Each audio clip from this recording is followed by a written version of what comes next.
Hey, what's going on? I'm Ryan Glick, co-founder and CEO of Groove. And if you're a real estate professional, I have something I think you're going to be interested in. We've developed a platform that's transforming the way deals are prospected and managed in the real estate world. With Groove, you can organize real estate data in one place and share real estate deals with just one click. Join other real estate pros and reclaim up to 90% of your time. Head over to letsgroove.com/signup and start your free trial today.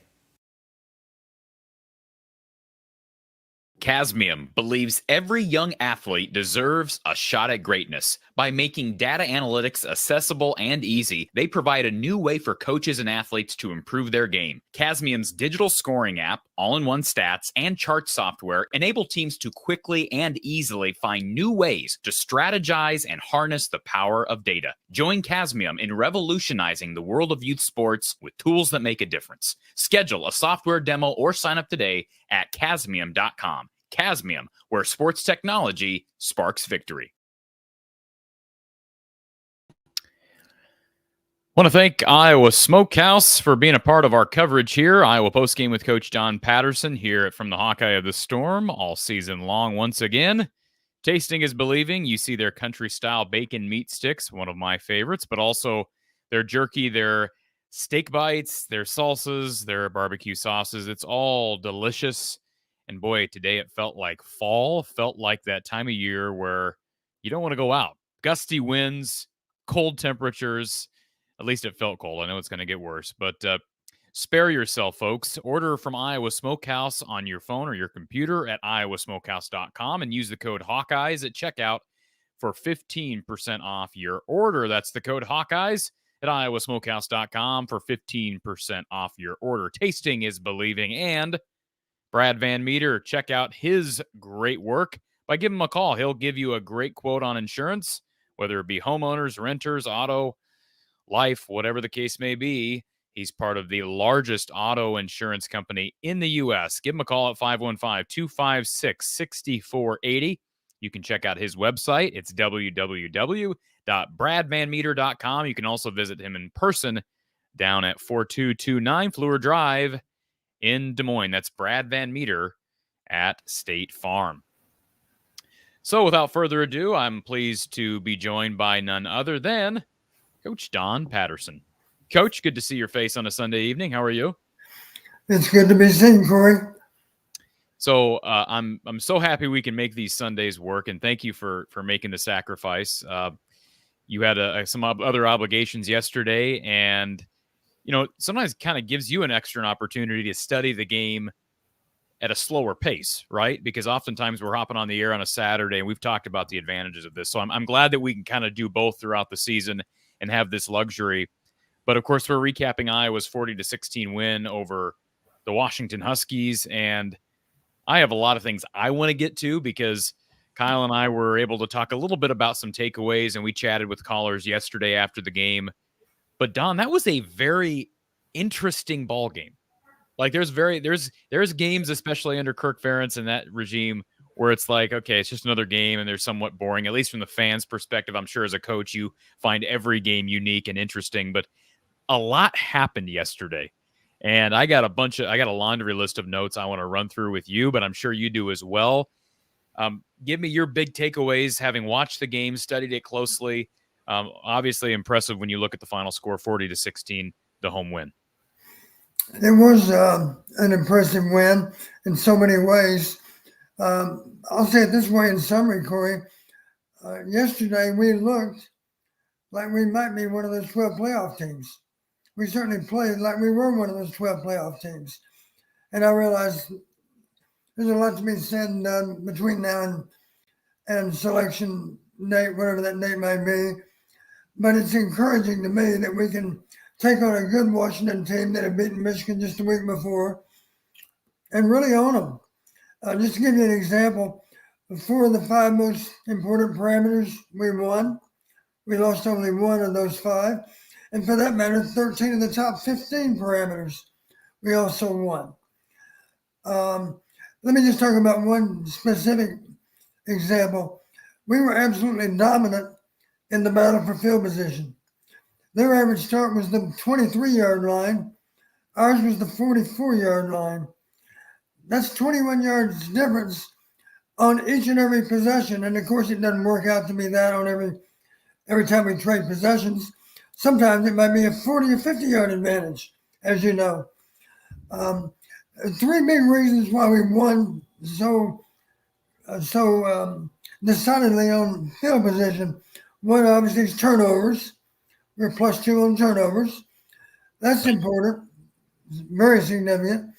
Of course, another that comes to mind, 4th down stops, if you think about it, Corey, those are in some ways like a turnover because they didn't have a chance to punt the ball after they failed. They didn't have a chance to line up and kick a field goal after they failed. They simply gave us the ball where that particular 4th down attempt was blown dead. And let's throw another one in there. How about a field goal block? I mean, I'm sure that was going to be next on the list. Absolutely. That deserves to be on the list too. And there's still one more beyond that. Let's talk about hidden yardage again. How about punt returns, 1 for 37, and kick returns, 4 of those for 93. That's 130 yards field position, all of which were followed by 5 different possessions. So those things all really add up. And to give you an idea how dominant that was, we were 21 yards better on average with our start. The only game that even came close to that I can remember that we've talked about was our game against Michigan in Indianapolis. That was a huge spread. I mentioned at the time, I said, that's the biggest disparity in all 64 games last season. I suspect this will be the biggest disparity in this season. 21-yard differential is a lot. Average game, as you've heard me say, is something less than 5 yards usually.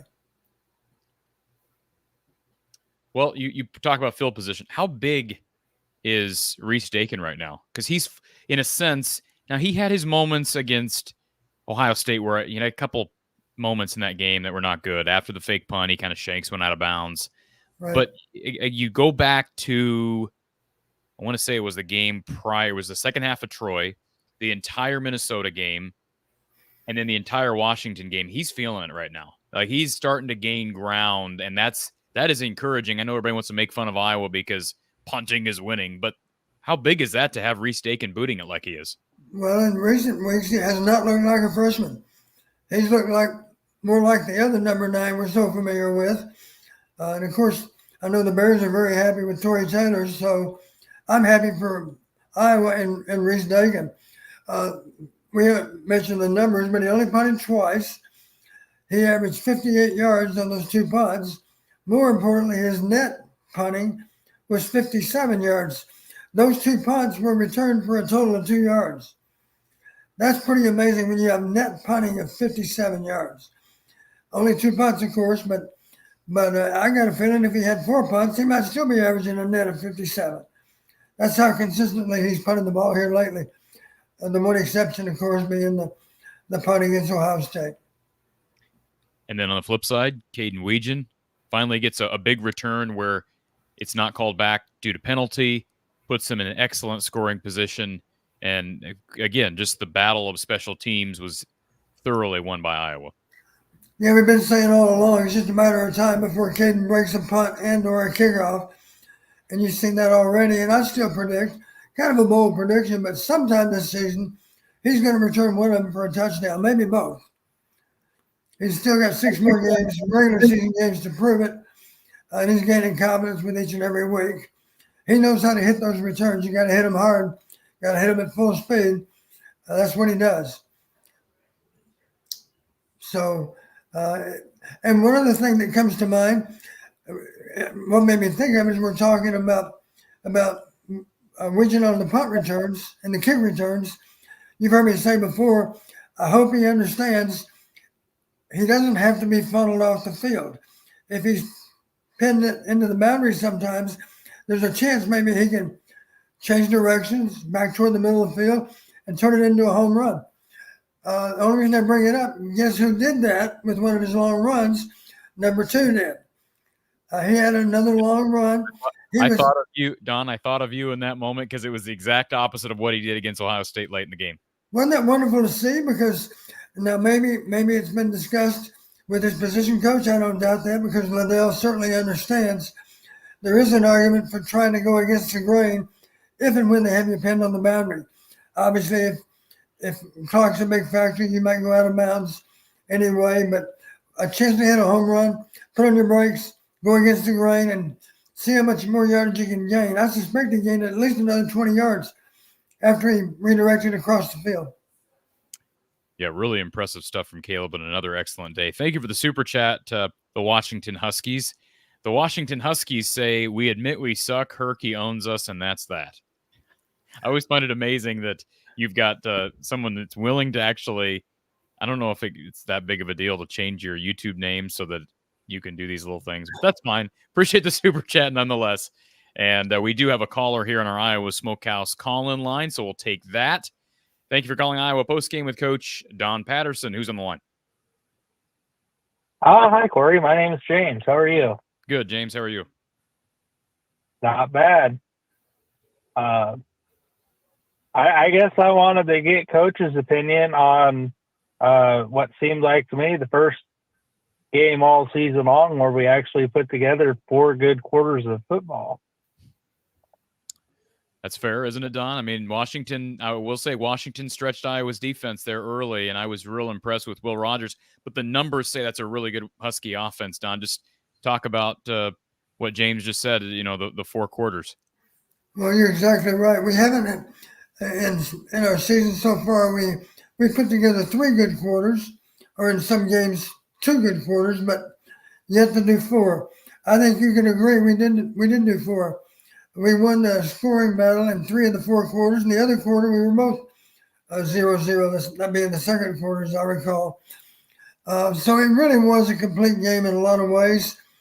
I know when I congratulated Kirk on his 200th win, I texted that we looked like a playoff team, that really was a complete win. I think we won all 3 aspects of play. You can argue that, I guess, but the bottom line, let's brag on our offensive line. Our offensive line, it seemed like they did take it to heart. We had to play better than what we showed against Ohio State. They went out and did that. It looked like we owned them. My gosh. Here's the most impressive stat of all relating to our run game. our running backs carried the ball, Corey, a total of 32 times. None of those 32 carries went for a minus yard, not even one. Positive plays after positive plays. That's pretty amazing that you don't have one minus play among 32 run plays. I realize, of course, there were some minus yards associated with the quarterbacks, but I'm talking about the running backs. When they were designed as a ball carrier, they gained yardage every time. And in some cases, of course, they gained explosive yardage even.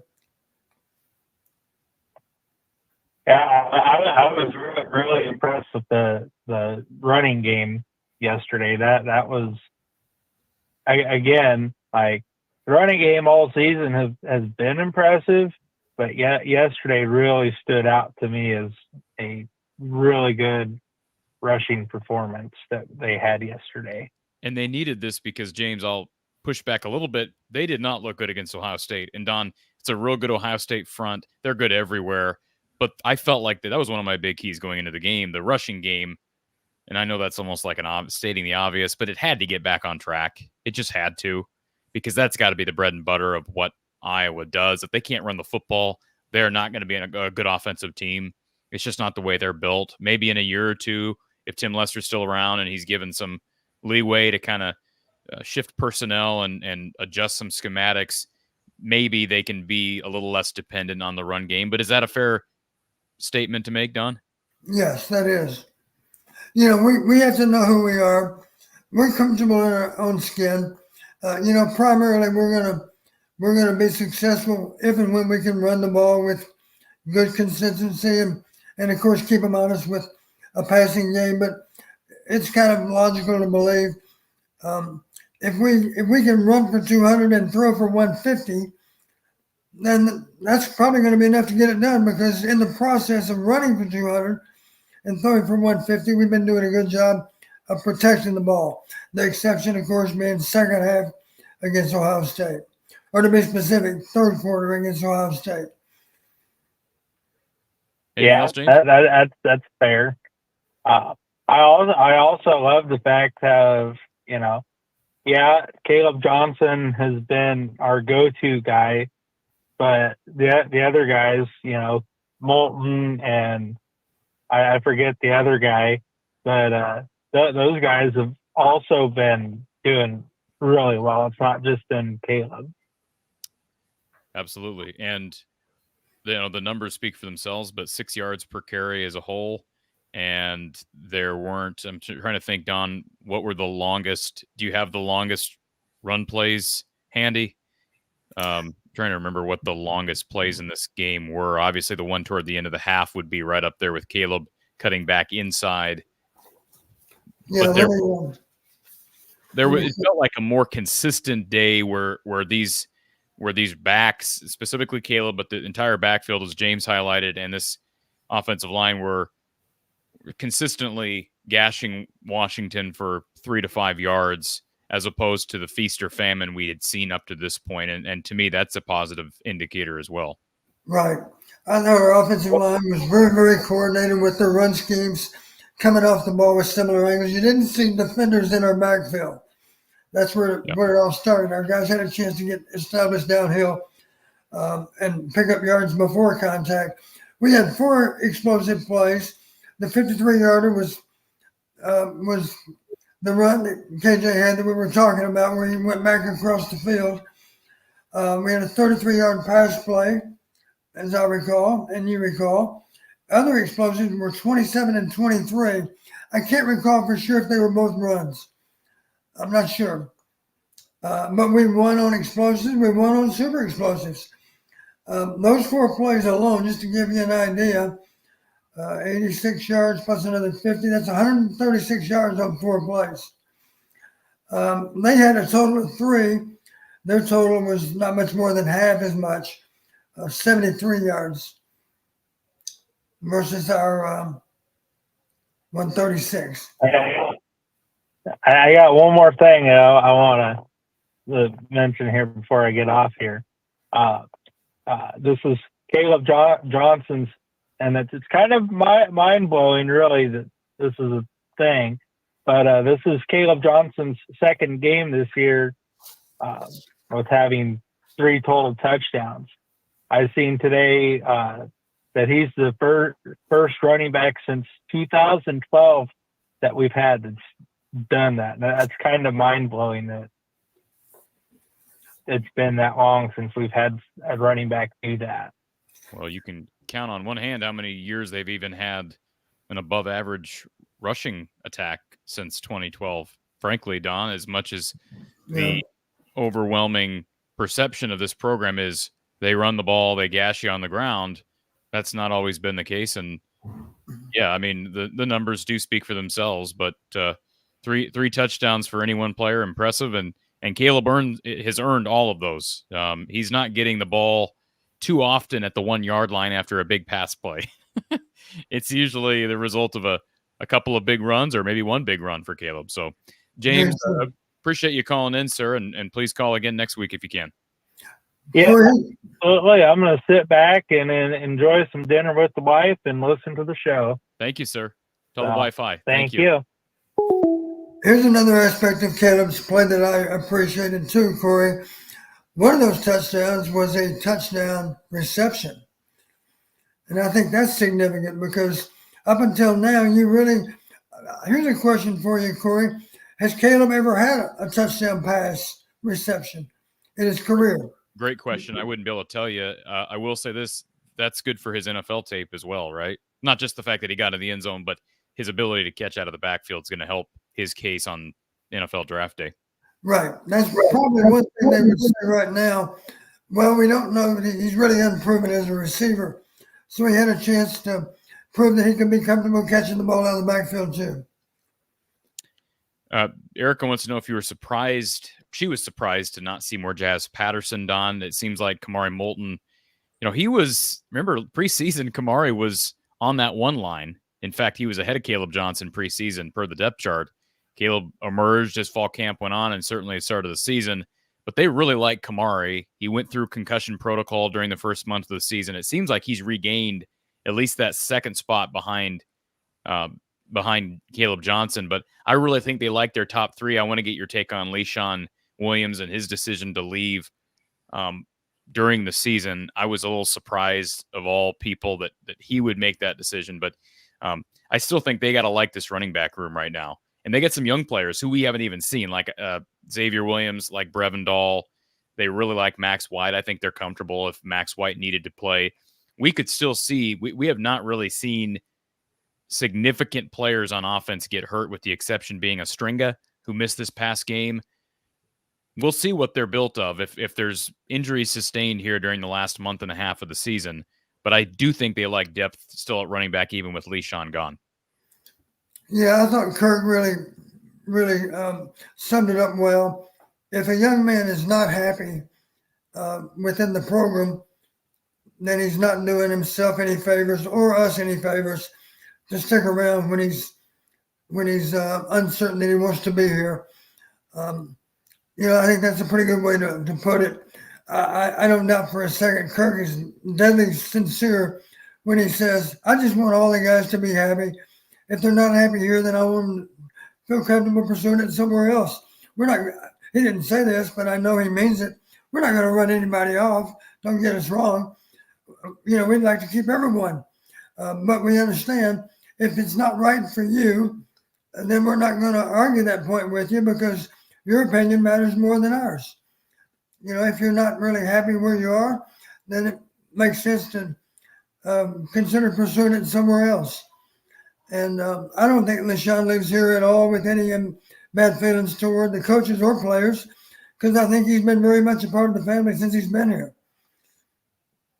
Don, what are your thoughts on a guy like Le'Shawn, who, by all accounts, was perceived to be kind of a leader on this offense?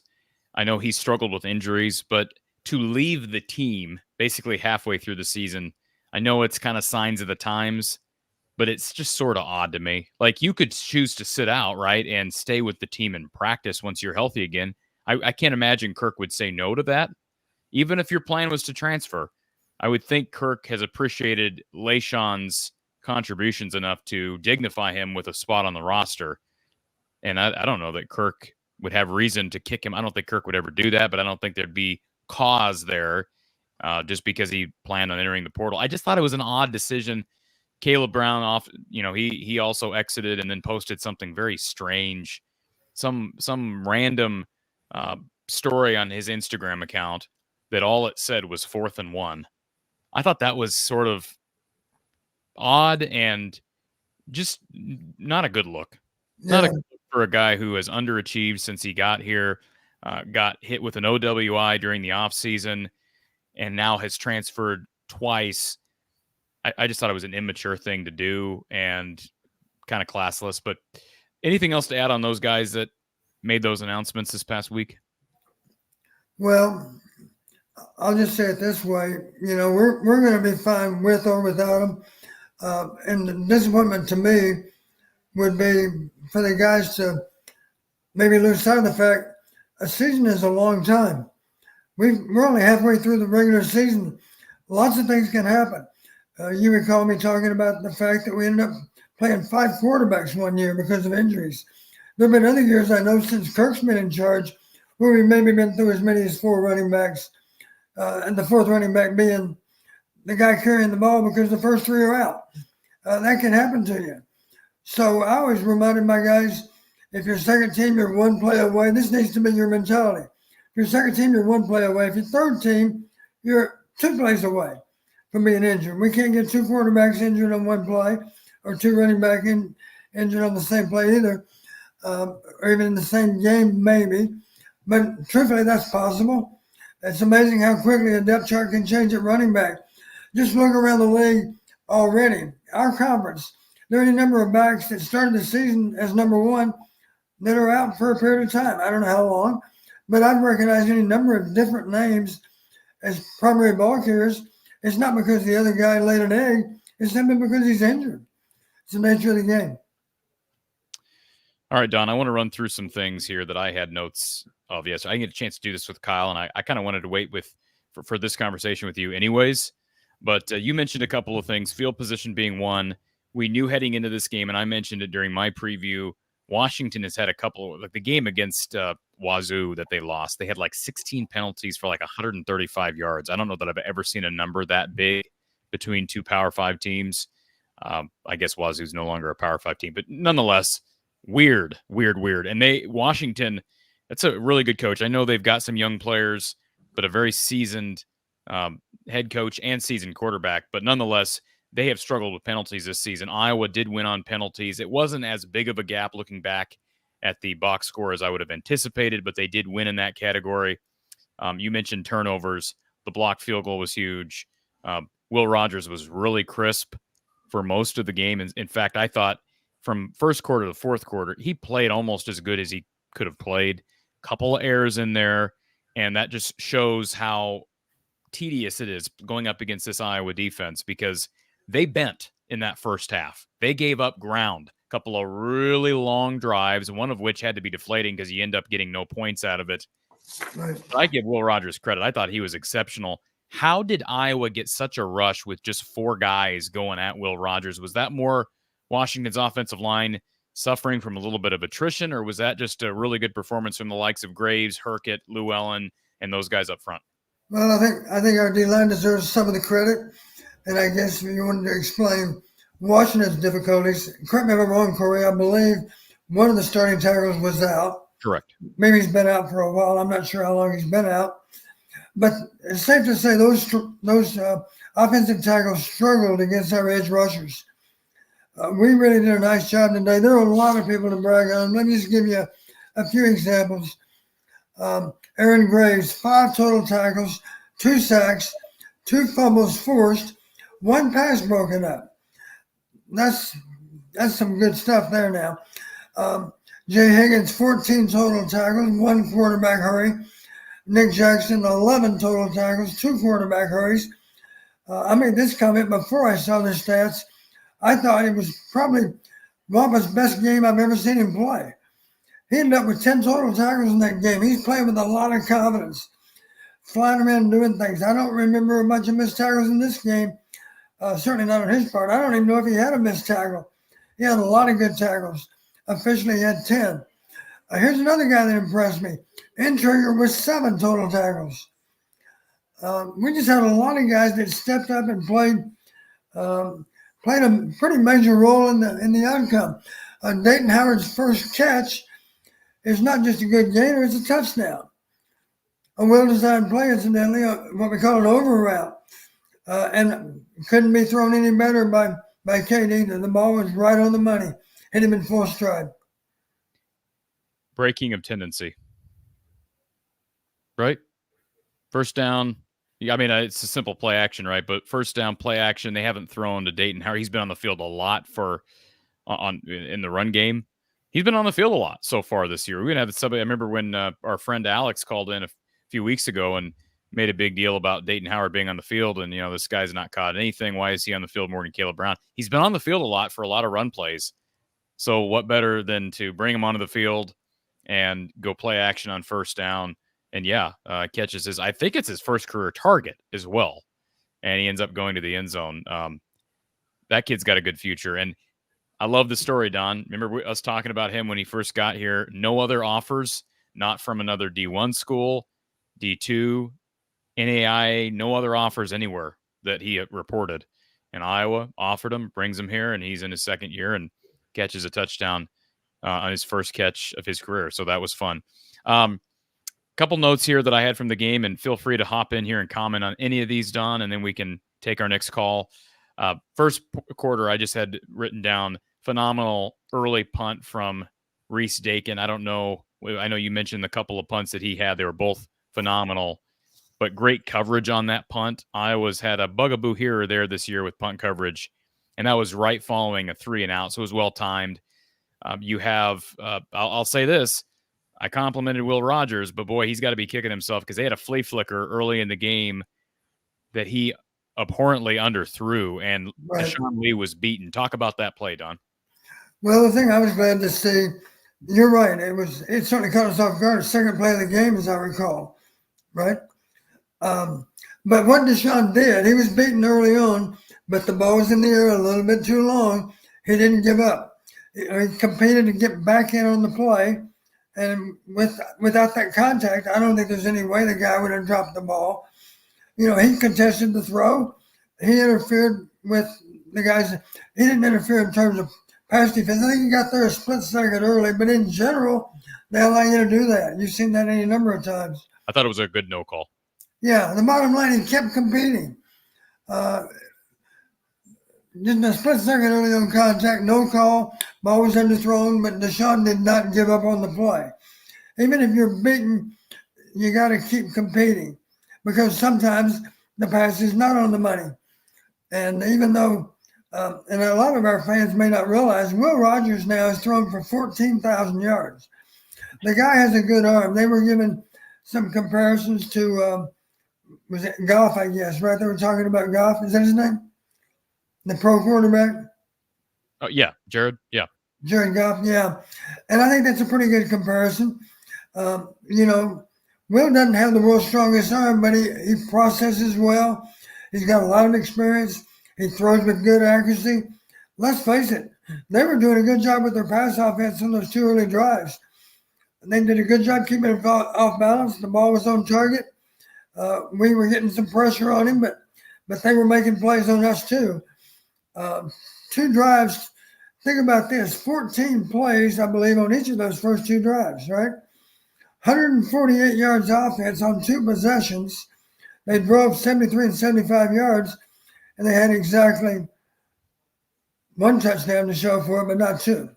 Right. Like, I had written down a 7.5-minute Washington drive ends in blocked field goal. That's got to be deflating when you. I guess isn't that sort of designed? I mean, I'm not saying Iowa wants to give up all that yardage, but the bend don't break concept. They keep everything in front of them. They know how dangerous Will Rogers, and even though they lost a lot with their wideouts from last season, they've still put up great numbers in the passing game. And you kept everything in front of them and then make one big play on special teams, and they come away with 0 points. That has to be deflating to a Washington offense that was moving the ball, right? Absolutely. Great effort by Wade on the play. He got one paw really high in the air, and we were lucky enough to have that ball hit his extended arm or extended hand, of course. And for that matter, Second drive, we established the running game. Tim continues to do a good job with misdirection. Nice reverse by Wiesen, you might recall. I believe that was for maybe 11 or 13 yards on that play. A great misdirection counter to Kamari Moulton. That puts us down on the 6. KJ runs it in on the next play. That drive is 9 plays, 80 yards. It took us only 4:24, and we did score the first touchdown of the day. And after, I can't remember, I think after the first 22 conference games, you score the first touchdown, your record is 19-3. And it was a beautiful drive. I mean, you kind of hit that. It was a well-orchestrated drive. I know everything looks better when it's executed well by the players, but it was a very well-called drive by Tim Lester. Very much so. How about the Caleb Johnson? We should mention this, the Caleb Johnson near fumble that, had it been called a fumble on the field, probably would have stood, because I don't know. It was really close, and I don't know why Fox goes away. All these networks, they leave now during replay reviews because they got to get more ads in. Yeah. But it was very close to being called a fumble. It was called no fumble on the field, and it stands. Don, second quarter. How about this? I love, another play that I thought of you on. Second quarter, Washington has the ball. Do you know what I'm going to bring up here? Do you know what I'm going to bring up? Early second quarter. Any idea? I gotta have it in my notes here somewhere, but I'm bringing that under the pressure of finding it. Well, somebody once told me that they had a hard time. Not you. Somebody once told me they had a hard time ever imagining a 3rd and 1 as a waste down. But that's exactly what Washington did. They have third and one. They go 3rd and 1, shot down the field. Then they go QB run on 4th and 1 and get it. That's called 3rd and 1 being a waste down. That's exact to a T. Jed Fish treated that. Their head coach is a play caller, and they treated that as a waste down. They got the first down on the 4th down conversion. And I think it's safe to say at that point in the game, their play caller on offense, their head coach, maybe he's not calling all the plays, but he's certainly involved, I'm sure, with those that kind of decision. I'm sure he made. Yeah. Right. I'm sure he said, "You got 2 downs." That's what he told him. If he didn't call the exact play himself, you're right. They realized, we're going to have a hard time stopping Iowa today. We gotta take some shots. At 3rd and 1, what a great opportunity. And I don't remember exactly how the play worked out. What happened on that particular down? Did they overthrow it? I can't remember, Corey. That's a good question. I don't have that written down. I'm sorry. I do have it written down. Underthrown. That was the other underthrow from Will Rogers. Again, I'd have to go back. Was that the one where Jamari Harris got beat? I don't believe it was. It was underthrown, and then they converted on 4th, but I don't remember the play. But it was a shot down the field. Yeah. Well, they figured out, and let's face it, if you're a Washington fan, you're probably critical that they went for it so many times on 4th down. But I'm sure that the head coach would say, hey, we had to do something because we were getting manhandled with Iowa's running game. Not to mention the passing game was still complementing what we were doing. It wasn't as big a role as we'd like for it to have, but again, we played all day without turning the ball over. That counts for a lot. Chase, thank you for the donation. Just received that, so thank you. And yes, people, if you're interested in making a donation to support the show, you can do so. Cash App, Venmo, PayPal, all in the description. And James with a super chat. James says, Coach, who has stood out the most on the O-line to this point? Good question from James. Well, I'd probably be inclined to had to pick one. I'd probably pick Logan Jones. Isn't it kind of ironic? They flagged our left tackle. I can't think of his name right now. Dunker. Well, no, it was a right tackle. He's a right tackle. He's a right tackle. They flagged Dunker on the play. It turned out it wasn't him. It was 65 that drove his guy off the field, and then some more, and they threw the flag. But Logan Jones is making the point. If you're going to beat us today, you're going to have to kill us because we are going to come at you with all guns blazing. So you're okay with that penalty? Well, I would have been livid on the sideline because he's driving him into a water cooler. I know. It was just unnecessary. It was a dumb thing to do. But Logan Jones does play with a lot of passion. He does. It got the best of him on that moment. It did give us a 2nd and 20. We did have a 9-yard pass to Lachey on 2nd and 20 that made us have a much more manageable 3rd and 11. But we did fail. I can't remember what happened. But here's what's nice about our football team. We failed on that 3rd down attempt, but the very next play was a 61-yard punt that absolutely flipped the field. And I think you know what came just a little bit later, the strip sack that ended UW's 3rd drive, recovered by Llewellyn, strip sack, of course, by Graves. We began our next touchdown drive, and we only drove 19 yards to get it done. I'm sorry, I stand corrected. I believe they ended up in a field goal. It did. We did foul on that down, but at least we were already in field goal range. Don, you can probably pick up on my tone when I wrote this. I had in all caps. Somebody teach number 8, Deshaun Lee, how to defend a back shoulder fade. I'm sure Phil's going to be working with him on that. Am I right? Doesn't it seem like he's given up? I know last week it was easy to just kind of defer back to Ohio State's incredible talent at receiver. And that kid for Washington, Boston's a good receiver. Don't get me wrong. But it seems like teams are starting to pick on, well, Deshaun Lee's only played here a couple of weeks as a starter, but they've gone fade to him, and he doesn't seem to quite know how to defend that play as well as he should. And he's had a couple of quarterbacks who have put the ball on the money. It was an impressive throw for a touchdown by Will Rogers. It was. And let's not forget, I just made the comment, that's 6'4" versus 5'11", I think. Yeah. And the ball was well thrown. It couldn't have been thrown any better. It was well played. That's a very good receiver. We were beaten on the play, but it's difficult when you're down there. It is. That's why you heard me mention, you hate to just have to always rely on playing man coverage because it's hard to find the ball. Of course, the problem with playing man, you've got to play the fade, but you also got to play the possibility of a slant, right? It could be either route that can beat you. That's the argument for playing goal line zones some of the time. Now you're in a position where you can take away that fade route because you can play with outside leverage, and now you have another defensive back, typically a safety, of course, in position to play that inside slant. There are other ways you can be beaten in zone coverage, but there is an argument for not being 100% predictable with man coverage on the goal line because it's called a fade and it's called a back shoulder fade. Good luck defending both of them. Good quarterbacks require you to defend both. Whatever you do, you're going to be wrong. I do have written down by that Logan Jones penalty, stupid penalty. And then the very next comment I have written down, Cade takes stupid sack, get rid of the ball in all caps. He evades pressure from one direction and then has time to do something, which would include getting rid of the football. I didn't think Cade played very well yesterday, Don. He made a couple of good throws, but I thought he looked a little bit uncomfortable in the pocket. And that was the first time where I would say that. I don't know if he was a little bit on his toes from what happened against Ohio State, but honestly, I thought he played pretty well against the Buckeyes on the road in spite of the numbers. And again, he threw for more yards yesterday. How would you evaluate Cade as a whole from yesterday? Well, it all starts, of course, with not throwing the ball up for grabs.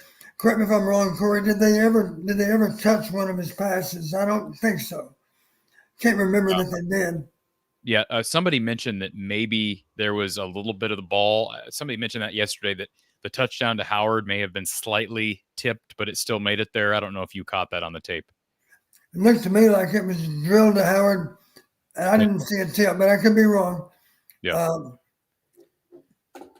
I didn't back it up and look at it a second time. I think they showed it a second time, as I recall, and I still didn't detect a tip. It looked to me like it was a nice tight spiral right into the receiver on the dead run. Couldn't have been prettier. They even commented about what a nice throw it was, as I recall. And it seems like Cade's better at those crossing routes than he is those shorter intermediate routes. He's pretty good at putting the ball, getting the ball ahead of his receiver and putting it on the money. Whereas when you're talking about throws downfield, certainly throws where you're rolling out of the pocket, he's looked less comfortable. I think that's fair, right, Don? Yeah, I think it's safe to say he didn't want to do anything to hurt the chances we had of winning the game. And that showed up in that he didn't throw the ball up for grabs ever. There was a time or two where I thought he was a little premature to give up on the play or throw it off the field, whatnot. I know there was that play at the end of the half. I'm sure he was instructed. We just want to be sure we had the field goal attempt. So any doubt in your mind, just wing it off the field and be done. And he was looking, I think, for a specific coverage look. We didn't get it. So he did what he was told. I do recall when he got to the bench, Kirk gave him a pat on the back, indicating certainly you did exactly what I wanted you to do. If we didn't have an easy, quick throw to get us in closer field goal range, then simply throw it off the field right now so we have enough time to kick the field goal. And, of course, we did. How long was that one? Was that the 51-yarder or was that the 46? That was 46. Yeah. Let's talk about it. Wasn't this ironic?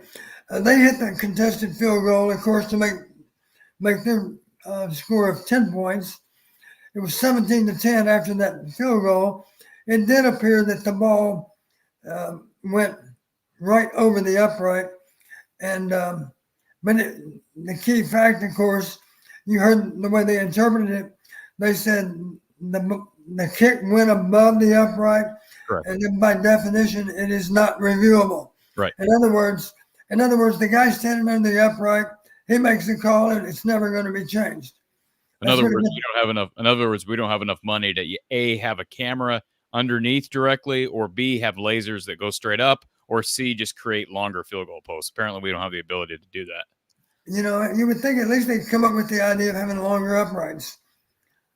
Well, sure. I mean, how hard would it be? You have drone technology, for Pete's sake. Why can't you have some camera view from above or below? Yeah. You review anything and everything else. Apparently, you can review a player waving his hand and call it an invalid signal, but you can't review whether a field goal is good. That just seems odd. Yeah, you can bet that those kicks over the uprights are going to be discussed. But you're right about that one thing, Don. Both of those kicks, by definition of the rule, I believe should have been no good. And I thought it how ironic that we make our kick, and it appears to be right over the upright also. Yeah, I think Drew's was a little closer to clearing on the inside, but they have to clear without touching that imaginary upright, Right. and I don't think either guy did. Certainly, the Washington kicker did not. Right. But I think you're right. Drew's was ever so slightly more inside of the upright, but it was also close to that right upright again. So we both got the benefit of, I'm sure their fans thought Drew's ball, if the upright was extended, would have hit the upright. And the way they would tell it, it would have bounced back and not through.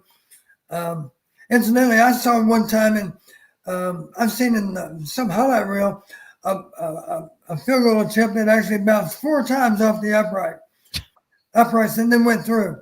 It was off. I think it was off the upright, and then the crossbar, and then the other upright, and then the crossbar again, and then went through. 4 I haven't times. seen that, Don. I have seen one that went off an upright and a crossbar and went through. I've seen that kick before. Yeah. It went in Army's favor, as I recall. So, gosh, it was against one of my old coaching buddies. He was coaching at Vanderbilt at the time, and that kick went against him. It was one of those bank shots that went the way you hoped it did, based on who you were cheering for that day. But anyway, at least we had momentum at the half. We were up, and it may sound like a small thing, but you've heard me talk about it. A 7-point lead is a lot different than a 10-point lead. So we moved it back to 10, and that was significant. You also heard later in the game when they interviewed the coach, he said it's really, really important that we stop them here because we need to force them into a field goal. That'll put them only up by 16. We were up 13 at the time, and you see how a coach thinks there. 16 is doable. On the other hand, 20 is not doable. Not if they're running the ball well, and of course we were running the ball well, and we were doing a good job of shortening the game. I'm going to clarify something for Dude Liberty.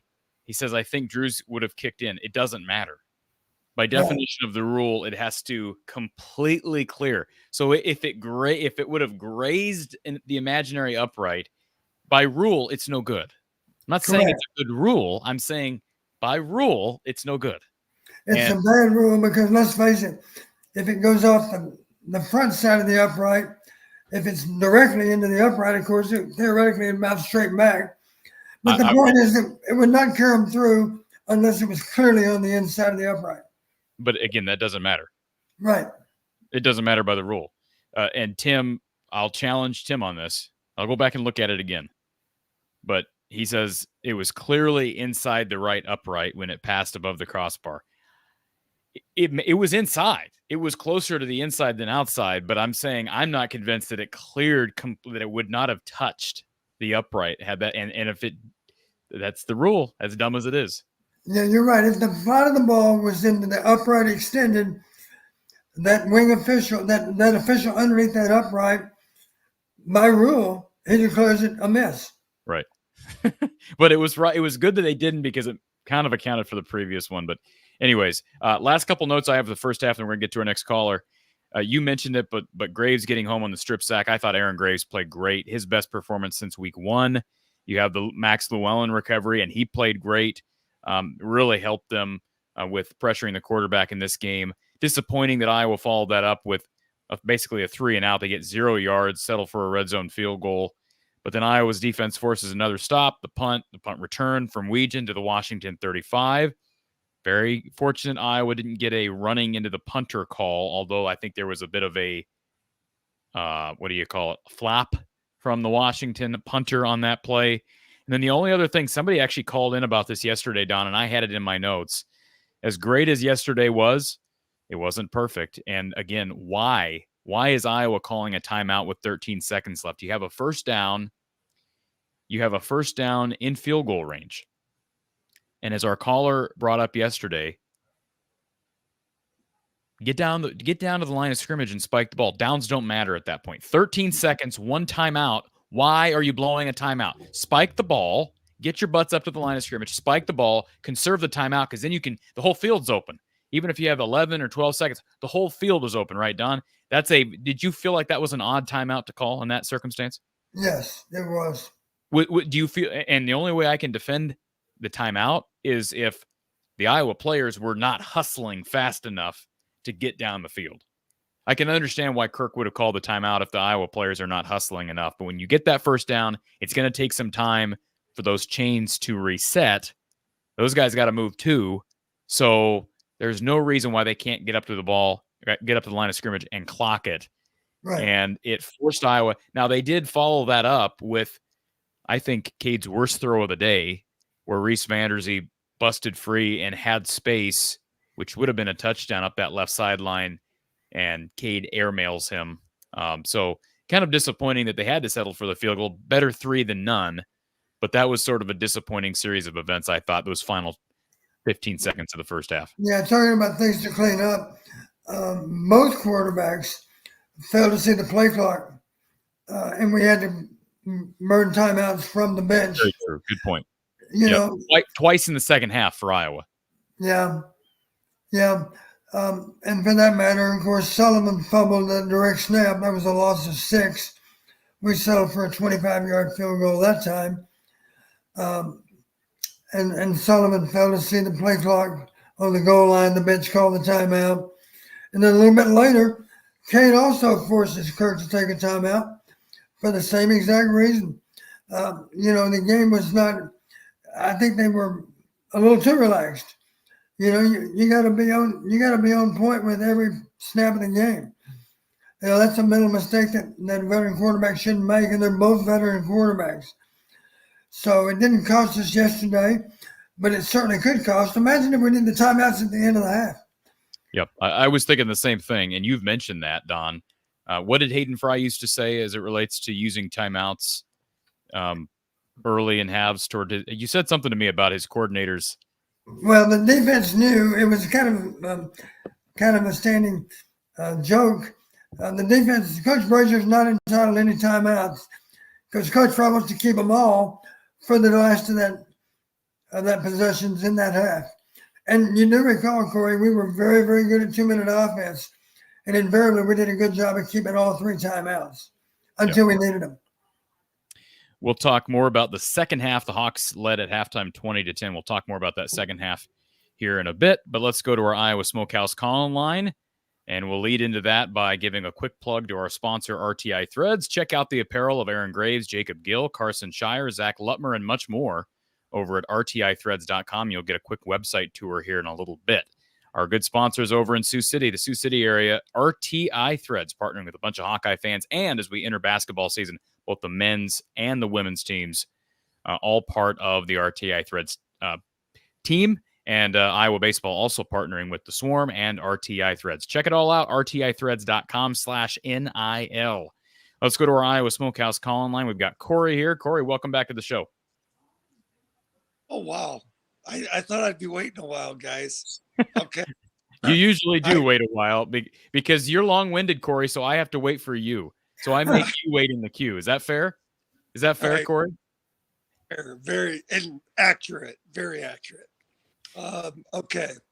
And you've had Corey, a little wine tonight, so is that going to cut you short or make you longer? That's the question. I've got a third of a bottle left. I'm fine. So, Okay. So, Corey, I love your positive energy. You and at Higginized are my 2 most positive influences. But Is that just because I made my prediction that they'd win out if they beat Washington? Is that why you're throwing the love my way? you speak it into existence. You are making it happen. I will say this. Can I just say, because I've been ripped. I had somebody a few weeks ago say I had no eye for talent because these people that don't want to let go of my statements about Caleb Johnson preseason. Don, you were right with me preseason. Caleb Johnson had not proven to be some All-American back. He has emerged this year, and we're all happy. We're thrilled to death. But people who act like they knew this was coming are full of themselves because they didn't know because he had not shown it to this point. I will say this, Corey. Iowa's offense, I told you that the passing game would come alive in October. It wasn't some air raid yesterday, and nor will it be. But they score 40 against Washington on the heels of a loss against Ohio State, and I stand by my prediction that the win at Washington would throttle them forward and give them momentum to winning out, and I stand by that. I still think they've got an excellent shot at winning out. Yeah, and one at a time. And I think, to me, I'm most nervous about, and I'm taking my boys. I mean, it's only an hour away. We're going to Lansing, and I'm nervous about this game after a big win that we really needed, a bit emotional. Don't be nervous about this game. Michigan State's horrible. Don't be nervous. Hey, I can say that. The players can't say that, but I'm just telling you right now, they're not losing at Michigan State. Did you see Vanderbilt, Alabama? Michigan State is not Vanderbilt. Okay. Vanderbilt would whip Michigan State also. Yes, they would. And I saw Vanderbilt, Kentucky. That's a good Vandy team this year. I mean, I can't believe I'm saying that, but that's a good Vandy team. Okay, that's a bold statement. That's like, well, I mean, they're not. I don't know if they're going to be bowl eligible. What's their record? I don't even know what Vanderbilt's record is. But listen, Kentucky's been impressive this year. You know, and they're always competitive under Mark. And Vandy, they lost by one score yesterday to Kentucky, I believe. Yeah, I mean, didn't Kentucky beat LSU last week? Or am I confused? They came back. You're confused. Wait, they came back. Oh, I know they beat. They beat Ole Miss. Remember that? Absolutely. They came back. They were way down, I think. And they nearly beat Georgia, correct? Didn't they nearly beat Georgia earlier in the year? Georgia tough too. They're a like a third quarter, fourth quarter team. They're a second half team. Just they don't quit. Okay, I got to go a little bit of quick fire because I got 7 things written down. And by the way, MFN says Vandy beat Kentucky. So my apologies to the Commodores. I thought I saw Kentucky found a way to win that game. But okay, if that's the case, then I absolutely stand by what I said. They'll be bowl eligible. That's a good. Vandy would beat Michigan State. What did Michigan State? Were they on bye this week? So they get a bye week heading into the Iowa game. So there's that. But they have just not – Aiden Childs has not proven anything to me. I've watched him, and that offense is a wreck. We'll see. But I can't imagine Iowa struggling defensively against that. I cannot imagine. I really cannot. So I hope the Iowa players aren't listening to this. But I think Iowa's going to go up there and take care of business. I don't know if it's going to be by 2 scores, 3 scores, or what. Maybe it'll be by 1 score. I just cannot. If they lose at Michigan State, it'll be a bad loss. Okay. What I'll say is we're going into Spartan Stadium, and it's a night game. And that changes everything. I just how many empty seats are there going to be? To a few less because Corey's taking his family there. I thought about making the drive there, but Corey, it's like 11 hours from Ames. You're in Illinois, right? How far of a drive? You said an hour? I'm in Clarkston, Michigan. I'm an hour. Now I've lost sense of direction. Well, then you should absolutely be out there. An hour east of Lansing, an hour north of Detroit. Okay. All right. Well, never mind. You're not. I don't know why I thought you were in Illinois, but touche. No, good decision to take the kids to East Lansing. So we got to back our Hawkeyes. So, all right, Don, pass blocking versus run blocking. Okay, this has been a conundrum for our offense. I thought maybe it was just we had some poor pass blocking, but I've been looking at a little bit of but rewatching the games. Looks to me like we're just letting free runners come in. We're not. Well, we gave up 1 sack. We gave up 1 sack yesterday, right? Right. I'm sorry. And I'm talking about a combination of Ohio State game and Washington game. As far as it's a bit of a concern for me, is our pass blocking. And it looks like we leave free runners. We don't have enough guys back to block all the, we can't. There's not enough guys back. Well, that was not a problem yesterday. It was a bigger problem in Columbus. But playing in Columbus, there were a lot of difficulties associated with that assignment. So I think I'll just say it this way: I think our guys, our O-line in general, played better as a group. Considerably better than they did the week before. Part of that, Washington is not quite as good as Ohio State in their D line. That's part of it. Part of it, though, is to the credit of the O-line. I think they absolutely ran the ball better and blocked more efficiently in the run game. And one thing that did, I'll admit, maybe the bigger question is how well we can pass protect against a great pass rush. But we're working on it. I think I'd probably give us a higher grade as a group for run blocking than pass blocking, even after yesterday. But I do think we're making progress with our pass protection, too. There's some key plays. There's another key play that comes to mind. How about this one in the second half, Corey? We got 3rd and 10. We're on the plus 20. 3rd and 10, a gain of 27 to Seth Anderson on an in route. Again, hit him in stride. Unnecessary roughness at the end of the play. So we gained 27 yards on the pass reception, and then half the distance puts us on the 14-yard line. We did have to settle for a field goal again, but I guess if there's any good news, we were in the red zone a lot. They weren't all touchdowns, but the majority of them were. As I recall, I have to check my stats, but I think we were in the red zone. I know we were. We were in the red zone 6 times.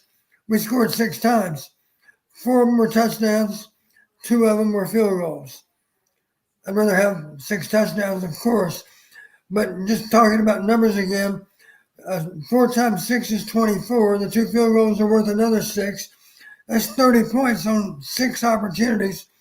That's an average of 5.0 in the red zone. That's considerably higher than the conference average last year. The average was 3.91, as I recall, and we were below that 3.91. So if we're averaging 5.0 in the red zone, that's pretty good. It's not perfect, but it's pretty good. 4 touchdowns, and we settled for field goals twice. but we never came away dry. Yeah, and you bring up Seth Anderson and Don. I'd be interested. You're a guy that definitely values having the capabilities to take the top off of the defense, so to speak. Just watching Seth Anderson live on the field, and I'm from an end zone perspective, he looks fast. I mean, he looks like he's got some great game speed, real time speed. I don't know what his 40 is, but he looks like a guy that could be used since we don't have Caleb Brown. He looks like the guy that could take the deep ball.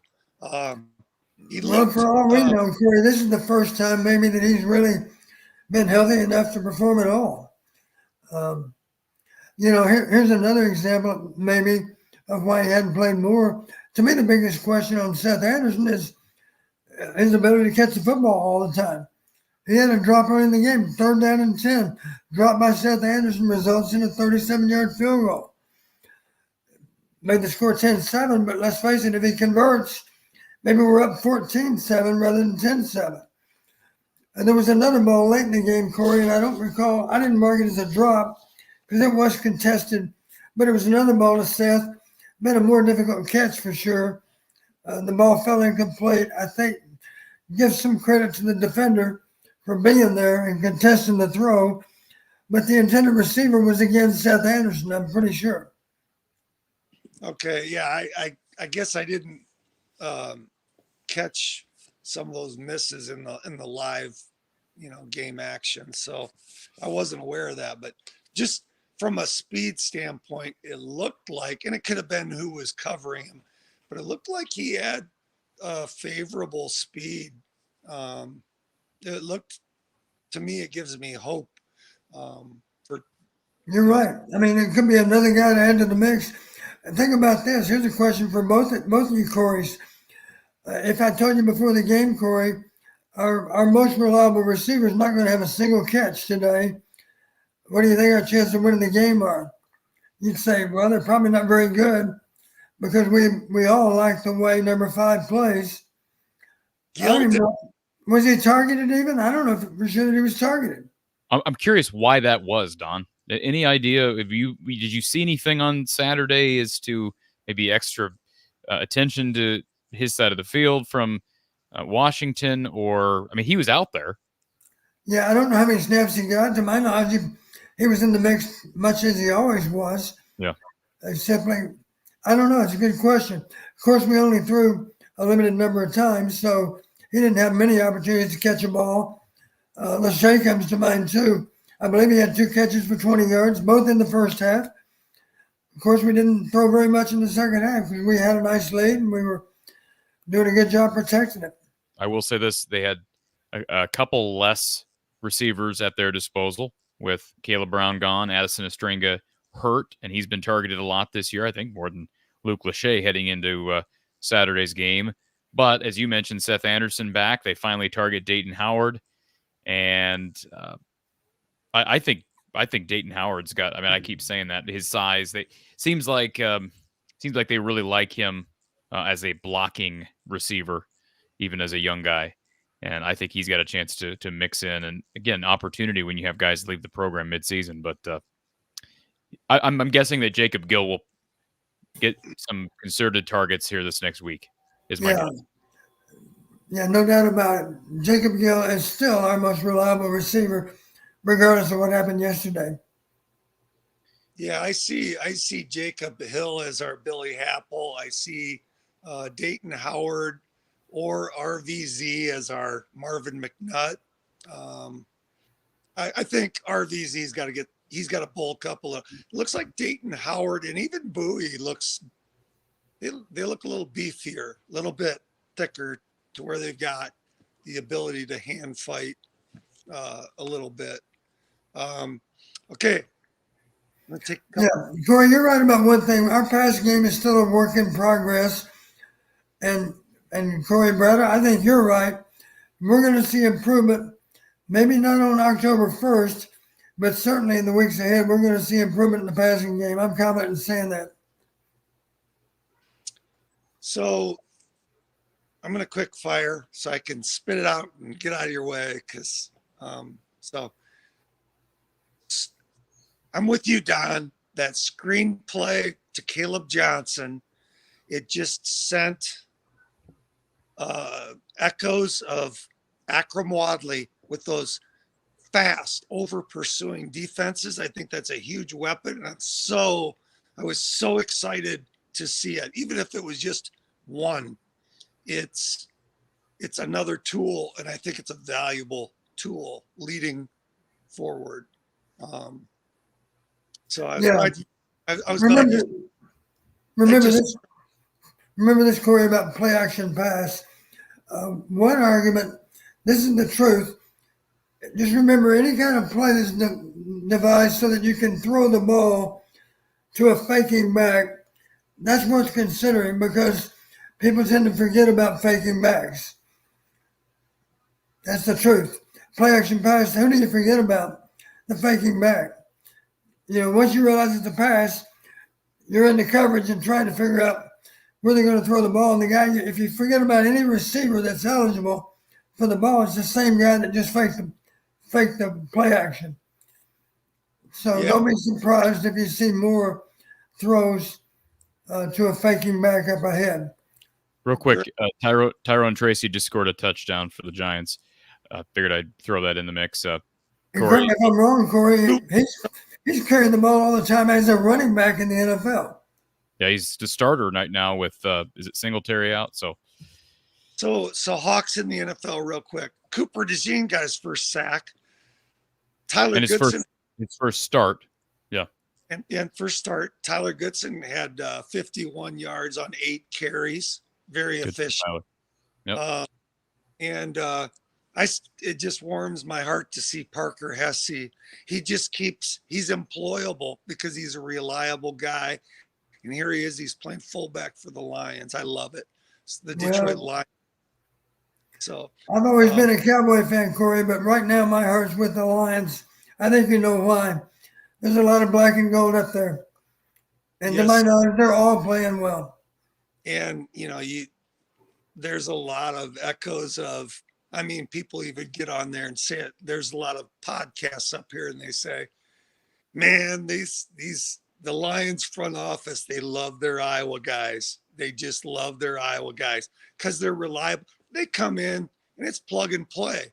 They're professionals. When they come into this league, if they came from Iowa, they're already tuned in and ready to roll. Plug and play. They're true, consummate professionals. Okay, I'm going to try to sneak in a couple of things just to plant seeds for the chat. Who is the new fake ID of college football? Is it Indiana or Iowa State? Who looks like they're not as good as what their record shows? Is it Indiana or Ohio State? I'll follow you, Corey. Which one Ohio State or Iowa State? You said Ohio State. Indiana or Iowa State? I'm sorry. I would probably go toward Indiana because they're young, new coach. Iowa State's kind of been here before with Matt Campbell. And I watched that whole game. I wasn't actually watching Ohio State, Oregon. I was watching Iowa State, West Virginia. And, they just start slow. They did it against Baylor. They did it against West Virginia. They did it against Iowa. Once they get going, they are so good to their receivers. As I was watching last night, I'm like, man, they make it look easy with Jaden Higgins and Eli Green and Jalen Knoll and Rocco Becht. And Bremer, the tight end. They're still utilizing tight end. It's the their passing game is a lot better than Iowa's. I think that goes without saying, but man, they are fun to watch through the air. I'll say that. Okay, and I also want to propose, I'm trying to quick fire here, but why don't we market this whole beam concept similar to the Sacramento Kings and Keegan Murray lighting the beam? Let's light the beam for the field goal posts with the special teams player of the week from the previous week. we pride ourselves in special teams. Let's get 2 beams and 1 button. And at the beginning of the game, they swarm out and someone comes over and slams the button to light the beam for the special teams, because we stand on our special teams at I. That's my proposal. And then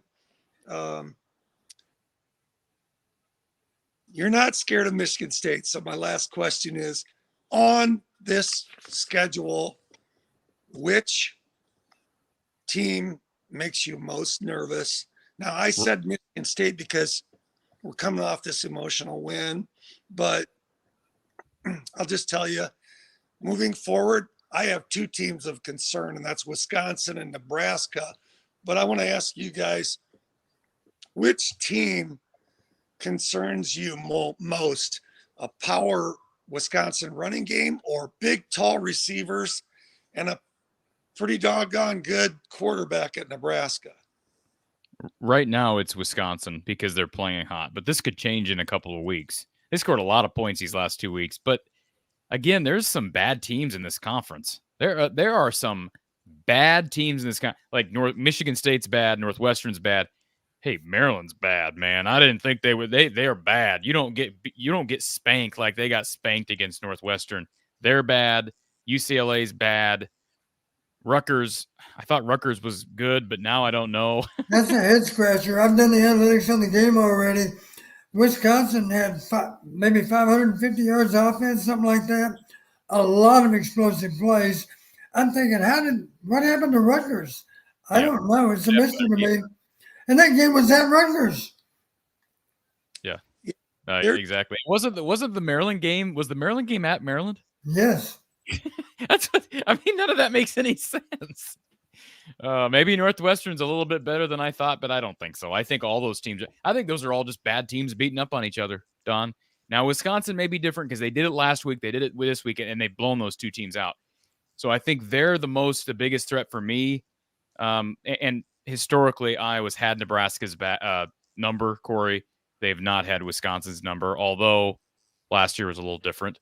So but again, they're both at home. That's why I'm so, I don't want to say so confident in them winning out, but that's why I'm bullish on my prediction that they'll win out, because I'm not that nervous about any game. Yeah, I'll be nervous on the day of the game, and it's not that they can't lose, but they'll be favored in every game.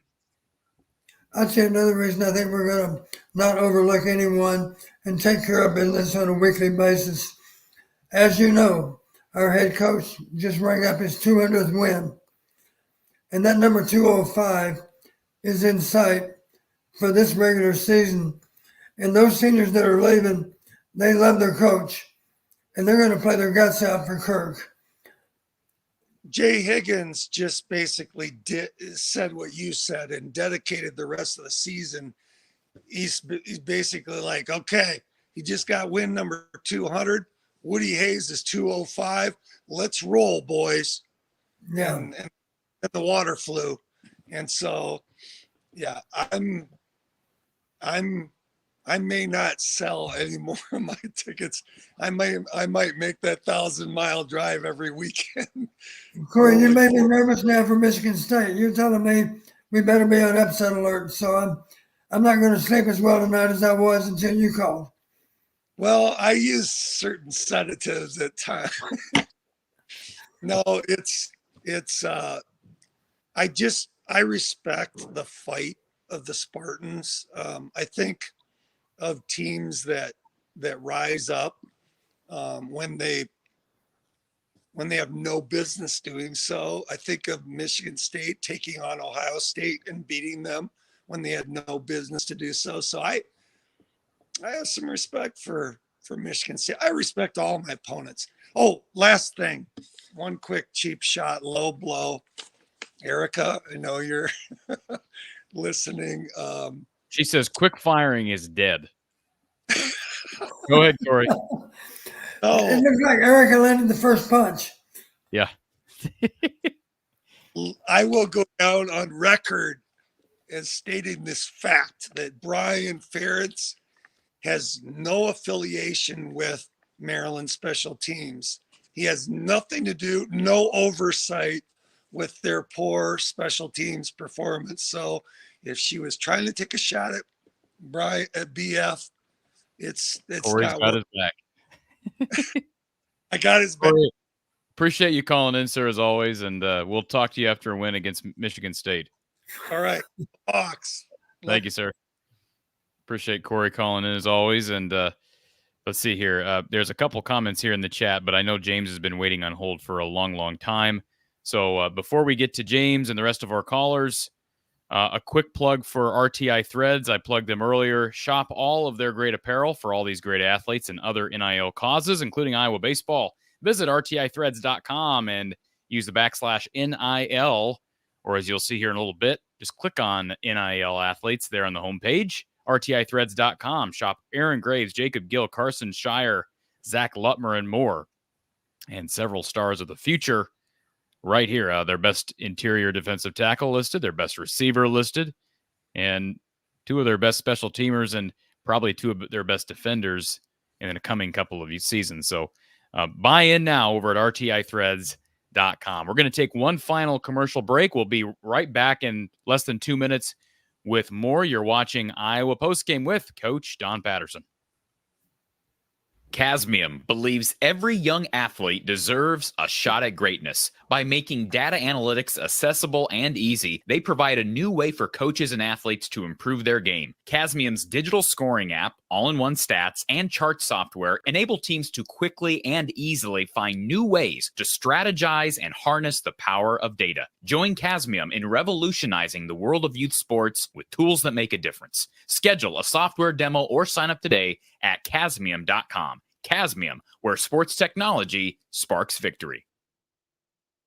Do you ever ask yourself, how would my life be different if I had made different choices? Would I be happier? More wealthy? Here's a humorous novel that explores that question, venturing back to that magical time in the early 90s when grunge was taking over big hairbands. It was just when our hero, Amy Gare, began to face the real world. You Hawkeye fans just might enjoy the setting as well. Goodbye Def Leppard, I'll Miss Those Jeans by Steph Kramer can be found on Amazon or Barnes & Noble, and it's free for Kindle Unlimited subscribers.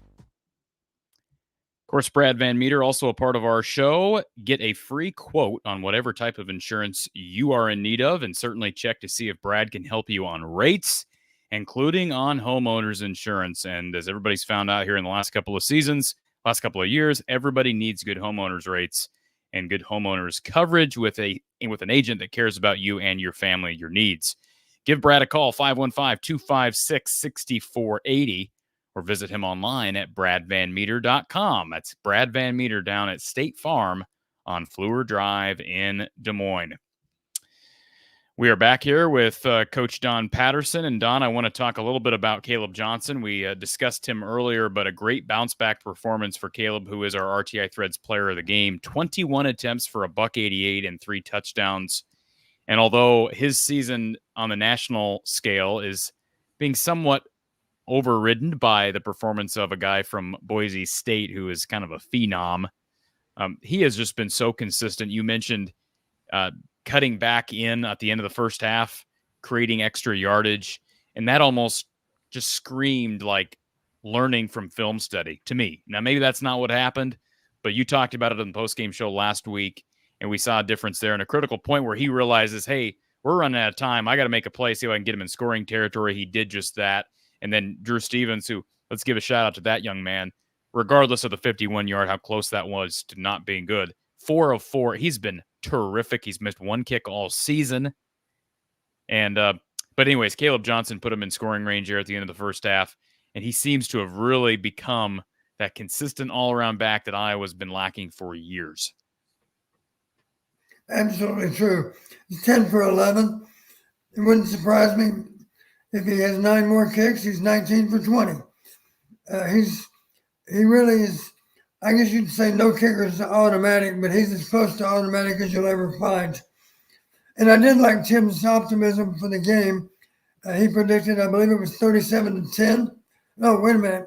Yeah, I think he said 37-10, and I quickly thought, well, that means he's going to be 3 for 3 on field goals next week. I'm sure Tim's thinking 4 touchdowns, 3 for 3 on field goals. That makes 37. And, of course, 4 for 4 on PATs. Good stuff. Again, RTI Threads player of the game, Caleb Johnson. It could have easily been Drew Stevens and could have easily been Aaron Graves. Those guys showed out yesterday. And heck, Reese Dakin had a great performance as well. And that offensive line was really good when they needed to be. Let's go to our, I think, our last Iowa Smokehouse caller of the day. James, welcome to the show.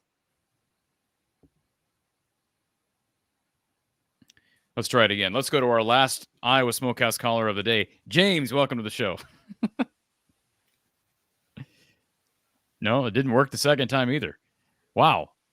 All right. James is not with us. So James, try to fix your device and maybe we can get you back here in a second.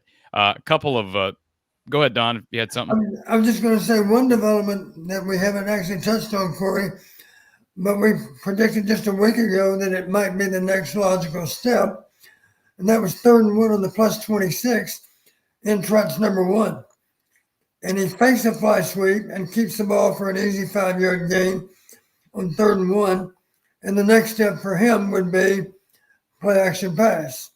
So that's coming too. Maybe not against the Spartans, but you can bet it's just a matter of time. We've already seen Brendan go on the field and short yardage out in the field now. The next step might be a play action pass when we would normally expect to run the ball, of course. Any reason to think he's in the doghouse with that little bit of a brain fart there where he tries to toss the ball when the fumbled snap? I mean, it's one mistake there, and of course it didn't cost them. But no, I would certainly give him a poor decision. He was fortunate. Obviously, he would say, well, I knew I could throw it forward and avoid the lost yardage. He threw it forward, but not by much. Did he throw it forward? Because somebody yesterday said he threw it backward, and I thought he threw it forward when I watched. I believe it went forward, but only a slight amount forward, not much. Don, let's remind everybody real quick. We think we've got James back. Hit that like button, folks. We got about 230 people watching here late on a Sunday. Hit the like button. It helps Don and I to spread the show further and to more Hawkeye fans, and it helps us in the algorithms. Please do that. Very simple. If you've not subscribed, super simple, totally free. But again, hit that like button here. Everybody just take a moment to scroll down real quick. You don't have to turn us off at all. Just go down and hit that like button. And we appreciate that here in advance. I'm going to actually go quick fire, unlike the other Corey. Breehawk65 says that Ohio State loss wasn't good. They need to lose one more for now. One more now. And Durrell MVP says, hey, Iowa's chances of making the Big Ten title game took a significant hit. I agree. I think it would have been better for Iowa's chances if Ohio State had won. But both those teams went into the game unbeaten. So there's a lot of season left here. Just like Iowa could drop another one. If Iowa wins out, hey, Ohio State could lose against Michigan. We've seen crazier things happen. Michigan's owned that series of late. Not saying it's going to happen. Michigan's got some problems, but they got some time to fix it before the game. So, hey, one of those teams took a loss. I know one of those teams remained undefeated, but it just takes one more loss for Ohio State somewhere for all of a sudden that second spot in the Big Ten title game to be wide open. And then even if it isn't, Iowa still would be in a tiebreak scenario, and you'd have to compare records. I think the next criteria, Don, would be record against the highest, the best teams, the teams with the best conference records in the Big Ten. Right. But again, all these tiebreaker scenarios, USC is out of it from a perspective of if Iowa wins out, they've got a better Big Ten record than USC at this point. They've got 2 Big Ten losses. You've got Oregon with none, Ohio State with 1, Indiana. Let's not forget Penn State. Yeah, and that hurt. I think that hurt just as much. I would have much rather see USC take down Penn State. So that one hurts. But Penn State's going to play Ohio State, correct? I believe. I think so. So somebody's going to lose. I'm just saying there's going to be losses in there. Now, not everybody's guaranteed to have 2 losses, but I wouldn't say they took a significant hit, Iowa's chances of going to the Big Ten title game. But I get the comment from Darrell. Matthew, first time being able to watch the show live. So shout out to Matthew Wallace. Thank you for being here, Matthew. It's always good to see longtime listeners, first time live listeners. So thank you, Matthew. And Bob, thank you for reminding everybody, yes, to hit that thumbs up button, the like button. It is appreciated. Kyle brings up waist downs and how I have not talked about waist downs much this year. Tim Lester has not really taken advantage of those overall. And I'll defend him to some extent. It's his first year as coordinator, his first, few games as coordinator in the Big Ten. And the Ohio State assignment was just difficult. They didn't have maybe one or two. I don't even know that they had a waist down chance against Ohio State. They haven't had a lot of 2nd and 1, 2nd and 2 opportunities done. And the times they have, I've noted them mentally, internally. I've noted like, hey, okay, they ran the ball. And the run game is so much better this year that I can kind of understand it more. Because like they have a better chance of hitting big plays on the ground than they do through the air. But I think they'll still take advantages from waist downs. Tim Lester made it very clear. He's an advocate for taking shots, but they have to be calculated shots. Right. And I think those are still probably to come. He's still getting acclimated with things, and he's got a great tailback and a great run game to rely on and lean on right now. So I think you're right about Ohio State. I don't recall that we got into 3rd and short very much at all, or 2nd and short. Very few of those over the course of the game. But who's to say that we won't use waist downs? Put it this way, it doesn't bother me if we don't use them for a while because that run percentage is getting higher and higher and higher on 3rd and short or 2nd and short. exactly. And that means when we do pull it out, it'll have an even better effect than it otherwise would. Let's go back to our Iowa Smokehouse call line. James, we got your audio Am I back. here now? There Yep. you go. I got. Oh, my bad. First off, I want to talk about what I talked to you about yesterday with Don. Don, I thought you couldn't challenge inside 2 minutes if you're a coach. I'm not sure. I'm not sure what that. Tell me what you're specifically talking about. The field goal, the missed field goal by Ben. Let me explain it, James. They allowed Okay. Kirk to challenge before saying it was non-reviewable, but the understanding from a lot of people on this very show was that coaches were not allowed to challenge a play inside of 2 minutes during either half. Inside of 2 minutes in the second quarter, inside 2 minutes in the fourth quarter. Is that not correct? Typically, coaches in the past have not been able to review or throw the challenge flag under 2 minutes. Is that just in the NFL? I'm not sure, Corey. Okay. I'm sure every head coach knows that, but as you know, rules do change from time to time, and I'm not sure what the status is of that particular rule. And I mentioned yesterday that we did get a change with the 2 minute scenario with the 2 minute warning this year. So maybe that was a rule change that I'm not aware of. But the bottom line is, James, I get why you're asking the question, but the bottom line is he didn't really challenge. No, right? yeah. I was just asking. I didn't know if there was a rule that changed that. But then the other question I got is why did we not get the timeout back? Then Don, if it's not reviewable play, why did we not get the timeout back?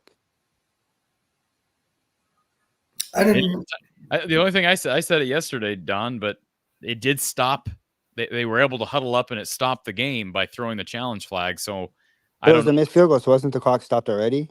Or it was a made field goal, so they're doing the kickoff. So wasn't the clock stopped already? I'm not talking about the clock. I'm just talking about it stopped the game. Like they threw the challenge flag, treated it like a timeout. Whether he was able to review that or not, to me, when you throw that flag, you are charged a timeout, whether it's able to actually be reviewed or not. That may be a technicality in the rule book. I don't know. Doesn't sound like Don knows either. Sure. So, yeah. I just didn't know if he knew any of those rules because I didn't know. I get your point of that too, but also if it wasn't reviewable, they should have told him it wasn't reviewable. Then we still would have had our timeout back. Is the way I look at it, right? If it wasn't reviewable, they should be like, you can't review that, and then we would have not lost that timeout anyway. Could have made a difference, but they shouldn't have called the timeout with 13 seconds off either.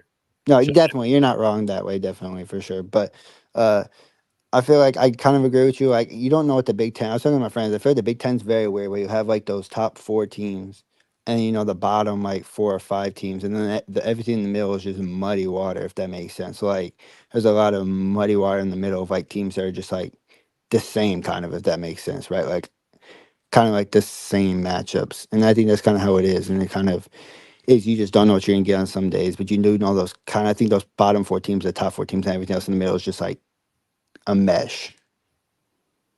Well, and Iowa's proven. We talked about this last week after the loss against Ohio State. Iowa's proven that they typically beat those teams that are middling in the conference. Yeah. Even if they're close games, they typically win those games. So we'll see if that trend continues. Yeah, no, that's for sure. That's how I feel like the Big Ten's kind of looked this year. It's kind of like you have, who Oregon, Ohio State, Penn State, obviously your top 3. and then you know kind of who the bottom is, and after that in the middle you just never know. But it was kind of a weird day too, like you said, because Purdue almost beat Illinois, and I thought Purdue was one of the lower teams, and they almost went in and beat Illinois. So you don't really know, but also Iowa's had a tendency, like you said, to beat more of those teams than like Illinois or like somebody else, right? Where like Iowa has a tendency usually to take care of business against those teams who are a little bit worse than they are, if that makes sense. Yeah, I don't know how you give up a 27-3 lead, James? Yeah. So 24-3 or 27-3, one of those two. I don't remember which one, but Yeah, Don, that's not a good look for Brett. I like Brett a lot, but you can't do that. That's a bad Purdue team. You just cannot give up that lead. A second half lead, and you let that team back into it. Now, they found a way to pull it out. But I've done the analytics on that game too. Imagine this: there were 18 explosive plays in that one game. 18. That's a lot. got to be better defense. Purdue had 8. Illinois had 10. Purdue had more super explosive plays. Oh, by the way, are you aware Purdue also had a fumble recovery for a touchdown? And how about this? Both teams had onside kicks that they recovered. yeah, who was it that played? South Carolina had one against Alabama too, but they didn't end up ending it. Like they didn't end up doing anything with it, but they got one too against Alabama. Don, can we just, not to change the subject, but let's address this super chat from Cole, because this was a Right. while ago. Early Nebraska-Iowa predictions. I know Cole's a big Nebraska fan. We do appreciate the super chat. I don't know how to answer this. The last I looked at Nebraska, they were on bye this week, correct? Yeah. Yeah. But the last I looked at Nebraska, they beat, was it Rutgers 14-7? Yeah. And I see Rutgers get absolutely boat raced by Wisconsin. So I don't know. I feel like I still have to see more Big Ten games before I have. Correct me if I'm wrong. Rutgers had an easy touchdown reception if they just didn't drop the ball late in the game. So then it would have been overtime or a 2-point play to win. And how does So I think that Wisconsin? happened late. How does Wisconsin score all those points and rack up all those yards against Rutgers, and Nebraska can't get off 14? So it's just, the more I watch, the more confused I am with some of these teams toward the bottom and in that next level up. Some of these games are really real head scratchers. They are. Yeah. One more thing I want to talk about, Don, is I don't know how much you watched of that second half, but if you watch, I mean, even you watched the whole thing, but I don't know how much you were paying attention on defense. But if you watch, I talked to Corey about this last night too. If you watch a little bit what they did, if you notice early in the game, they were running a lot of crossing routes like in front of the linebackers, and then you had to have Tyler Fisher guard wide receiver. He was kind of getting a little bit. He wasn't catching up to him that fast. He's not as quick as some of the wide receivers, like Giles Jackson or whoever else it was on Washington, right? They put Lutmer in late, and Lutmer was kind of guarding those routes, and it started not being there for them because Lutmer is quicker.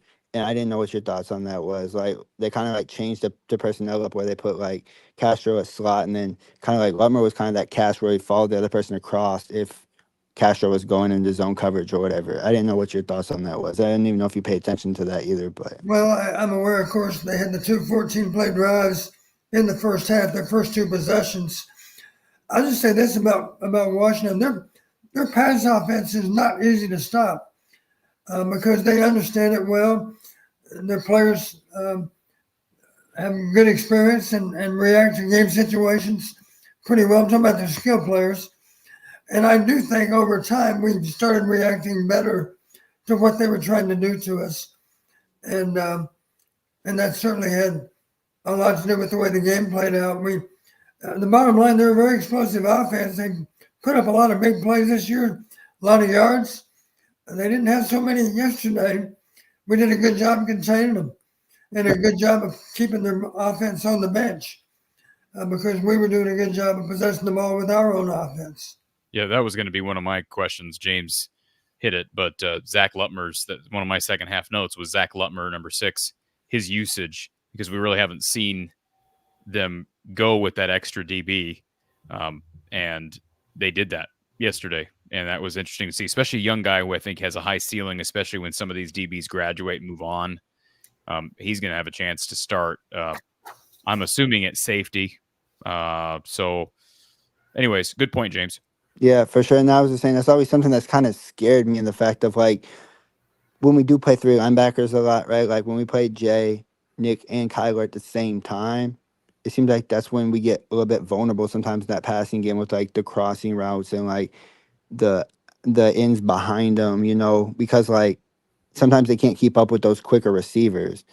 And that was, I think, the first time in a while where I've seen them actually try to do something different, and I feel like it actually worked. Because like I think there's some points last year where Kyler did, and Kyler's a great player when it comes to run stop and when it comes to the other stuff sometimes, right? But he's not the quickest. So I just see sometimes last year where like they would pick on him. They would try to get that mismatch with him out on a wide receiver, especially a slot wide receiver who's usually quicker than a outside receiver based off the team. And I feel like if we can make those adjustments throughout the year, this might make us a better team. And also you have Cone who can play at that position too, because Cone has played a lot of different spots in that defense too, and he's played really well yesterday too. But it was just something I've seen that I haven't seen in a long time, maybe if ever in a while. So I kind of was interested in that part of like maybe this is Phil trying to understanding like, hey, maybe we need to go a little bit more DB heavy. Yeah.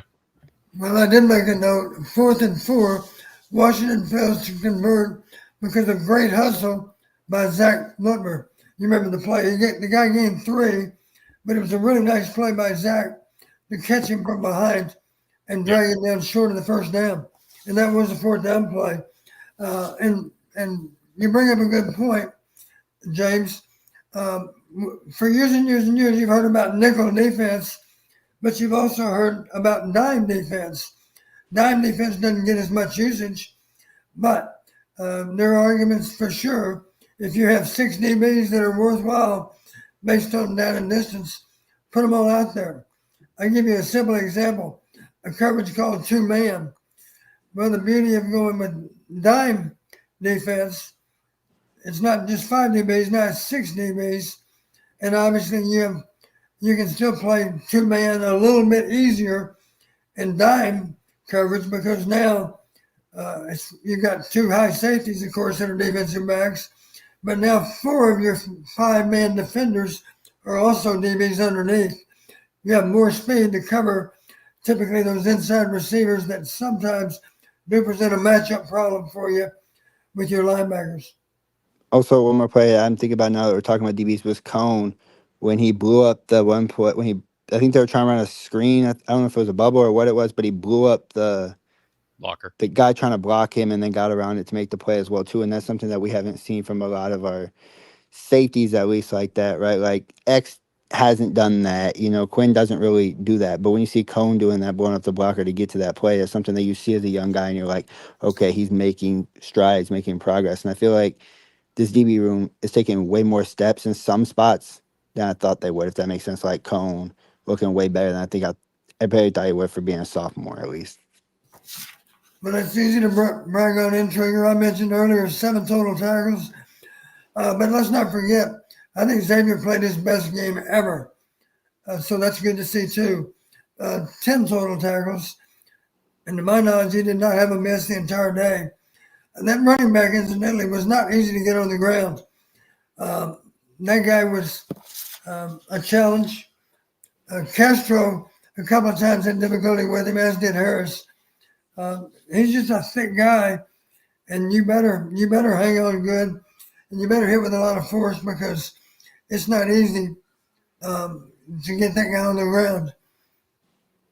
No, definitely. And it'll be interesting to see. I know Aiden Childs could run a little bit, and I know sometimes running quarterbacks can kind of a little bit be something for Iowa. Sometimes with running quarterbacks, they're hit or miss on some running back quarterbacks, depending on how well they are at running. But he's not great, but he's not bad at running back. He's at least, you can trust him to run the ball, I think, more than some of the quarterbacks we played, at least, if that makes sense. Yeah, he's a better athlete. Yeah. But all right, I'll talk to you guys later. And it was good to get that win, especially the way we got that win. And getting to play a lot of players on defense is a good thing, like Carson Shaw and Jaden Harrell, because you have to use those guys next year for sure. So whenever you get to play all those guys that you can play in a Big Ten game, especially, I think it's a really good thing as well. Absolutely. I agree. It's good for morale, good for those young players to gain experience. And let's not forget, the veterans are out of the game and they're not going to be injured when the game's already salted away.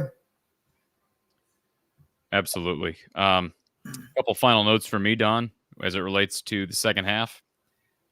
They had the missed red zone opportunity, the 3 runs, fumbled snap. They had the timeout called.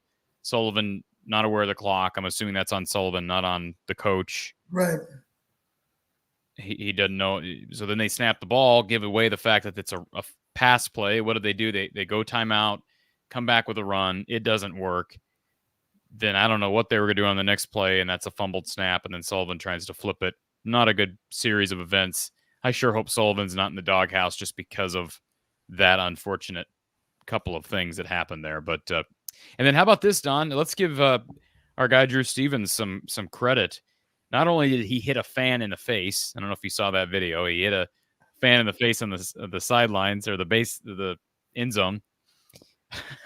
But how about this, Don? How about the kickoff return tackle by Drew? I was impressed with that tackle. Good athleticism from Mr. Stevens. Yeah, he didn't back away at all. He didn't shy away. And I couldn't help but notice, I want to acknowledge Tim's text. Yeah, I don't know if you saw it, Corey. You're the one that posted, I guess, right? How did he make 37 points? Yeah. 11 field goals and 2 safeties. Yeah. Well, if it's 11 field goals, it'll be 11 for 11, not 11 for 12. And Drew's ability to make that tackle proves that golfers are athletes, Don. Good to know. Good stuff. And Erica will come back to this. She needs a Hayden bedtime story. So we'll think about that, Don. Put that in your mind. And let's see. I have written down TJ Hall. Very fortunate. Missed 4th and 11 interception. Goes through his hands, caught by the receiver, but his toe is out of bounds. TJ's got to make that play. Got to make that play. What happened there that prevented him from being able to bring in that interception? He was in position. He played it well in terms of positioning. And I know he's got solid hands. You've heard me talk about his dad. His dad had great hands. Yeah, good point. And of course, TJ was an accomplished receiver in high school. So I'm not sure exactly why. He's probably not sure why he didn't make that play either. I'm sure he's upset with himself that he didn't, because he put himself in great position on the play. And thankfully, of course, it was ruled out of bounds, correctly ruled out of bounds. I do think overall TJ showed good promise. I don't know how many snaps he got. I don't know that Deshaun's in the doghouse. I'm not sure of that. But again, if coaches have a chance to look at other players and be able to compare them in game situations, that's always a good thing. So I'm glad some of these young players are getting a chance to demonstrate that they're ready to have more snaps than what they've been getting. The only other comments from that second half I have written down, Don, you mentioned the timeouts, late play clock timeouts. That's something that could come back to bite you in a closer game. And then why is McNamara in the game up 27? I wouldn't have any issues at all with him watching the game at that point. 27 points. There's clearly a divide here. Like, it's clear Kirk does not view a lead, like a comfortable lead, to be what you and I view a comfortable lead as, Don. He just doesn't. Like, it's got to be 30 plus for him to start feeling okay. I don't get that with that defense, but he's made this. This is not just this year. This is a pattern for Kirk. And that was what, midway in the fourth quarter? When were we up? I don't have that written down, but that sounds right. Yeah. Let's see, what would have been the score at that point? A 37-10? Or no, that wouldn't have been 30. No, it would have been 40 to. We were 40 before they became 16, right? I believe. Been a long weekend. Yeah, they were up 27 points. I know they were up 27. I have written down, but they were up 27. 40 to, well, no, it wasn't 40 to 13. No, it wasn't 40 to 13. That's what I'm trying to figure out. 37 to 10, I guess. Was there a field goal to make it 40? Yeah, there was. 37-10. That's what it was. And he was still in the game. I don't understand that. 27 points isn't good enough in the fourth quarter, Don? What? The defense is not giving up 27 points in the fourth quarter. Right. I don't get it. I just don't get that. Anyways. All right. Yeah. Corey's making a mountain out of a molehill, I guess. But anyways, all right.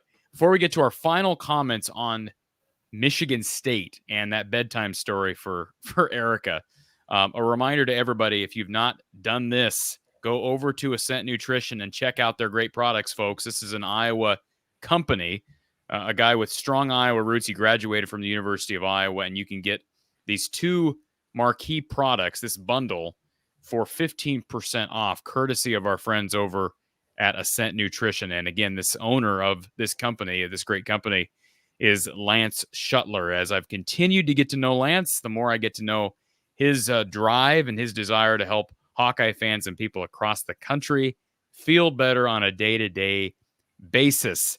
This is a proud U.S.-based Iowa company. They go through rigorous third-party testing, so you know what you're getting is organic, it's wild harvested, it's pure, and it's good for you. And these are the 2 products that we're highlighting today. This bundle, humic and fulvic acid, the pine needle extract. Hawkeyes 15 is the code right here, folks. Hawkeyes 15. I'll highlight it so you can see. That's the code at checkout. Hawkeyes 15.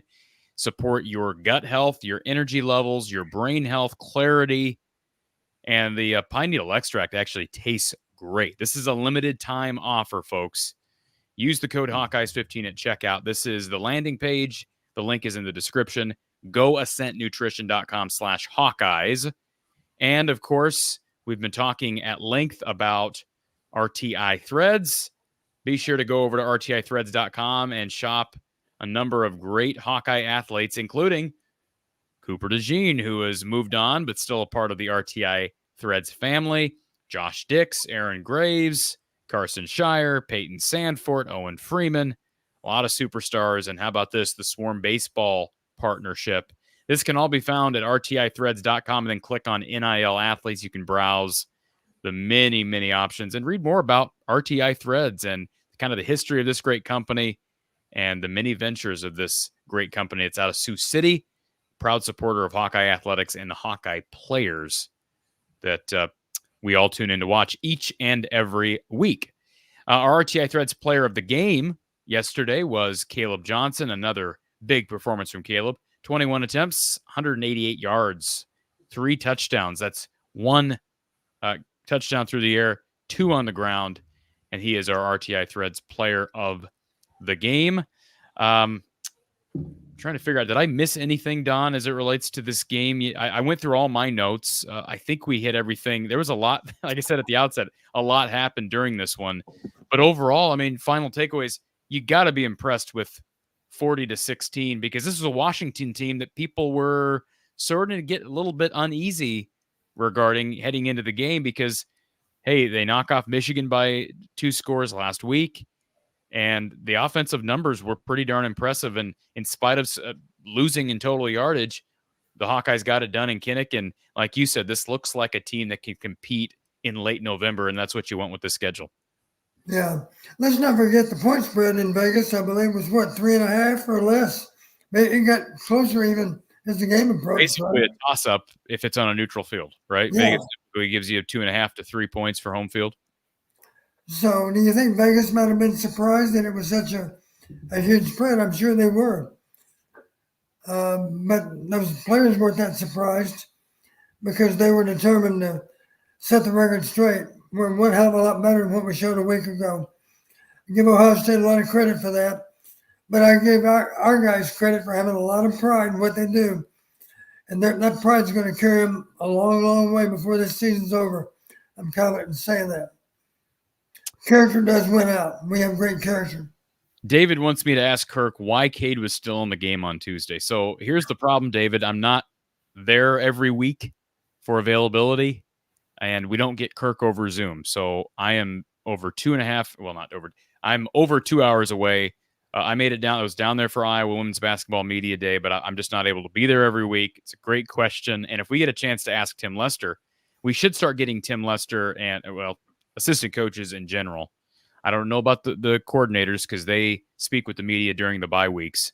So we may not get them over Zoom, unfortunately. But yeah, I don't know who else could I ask?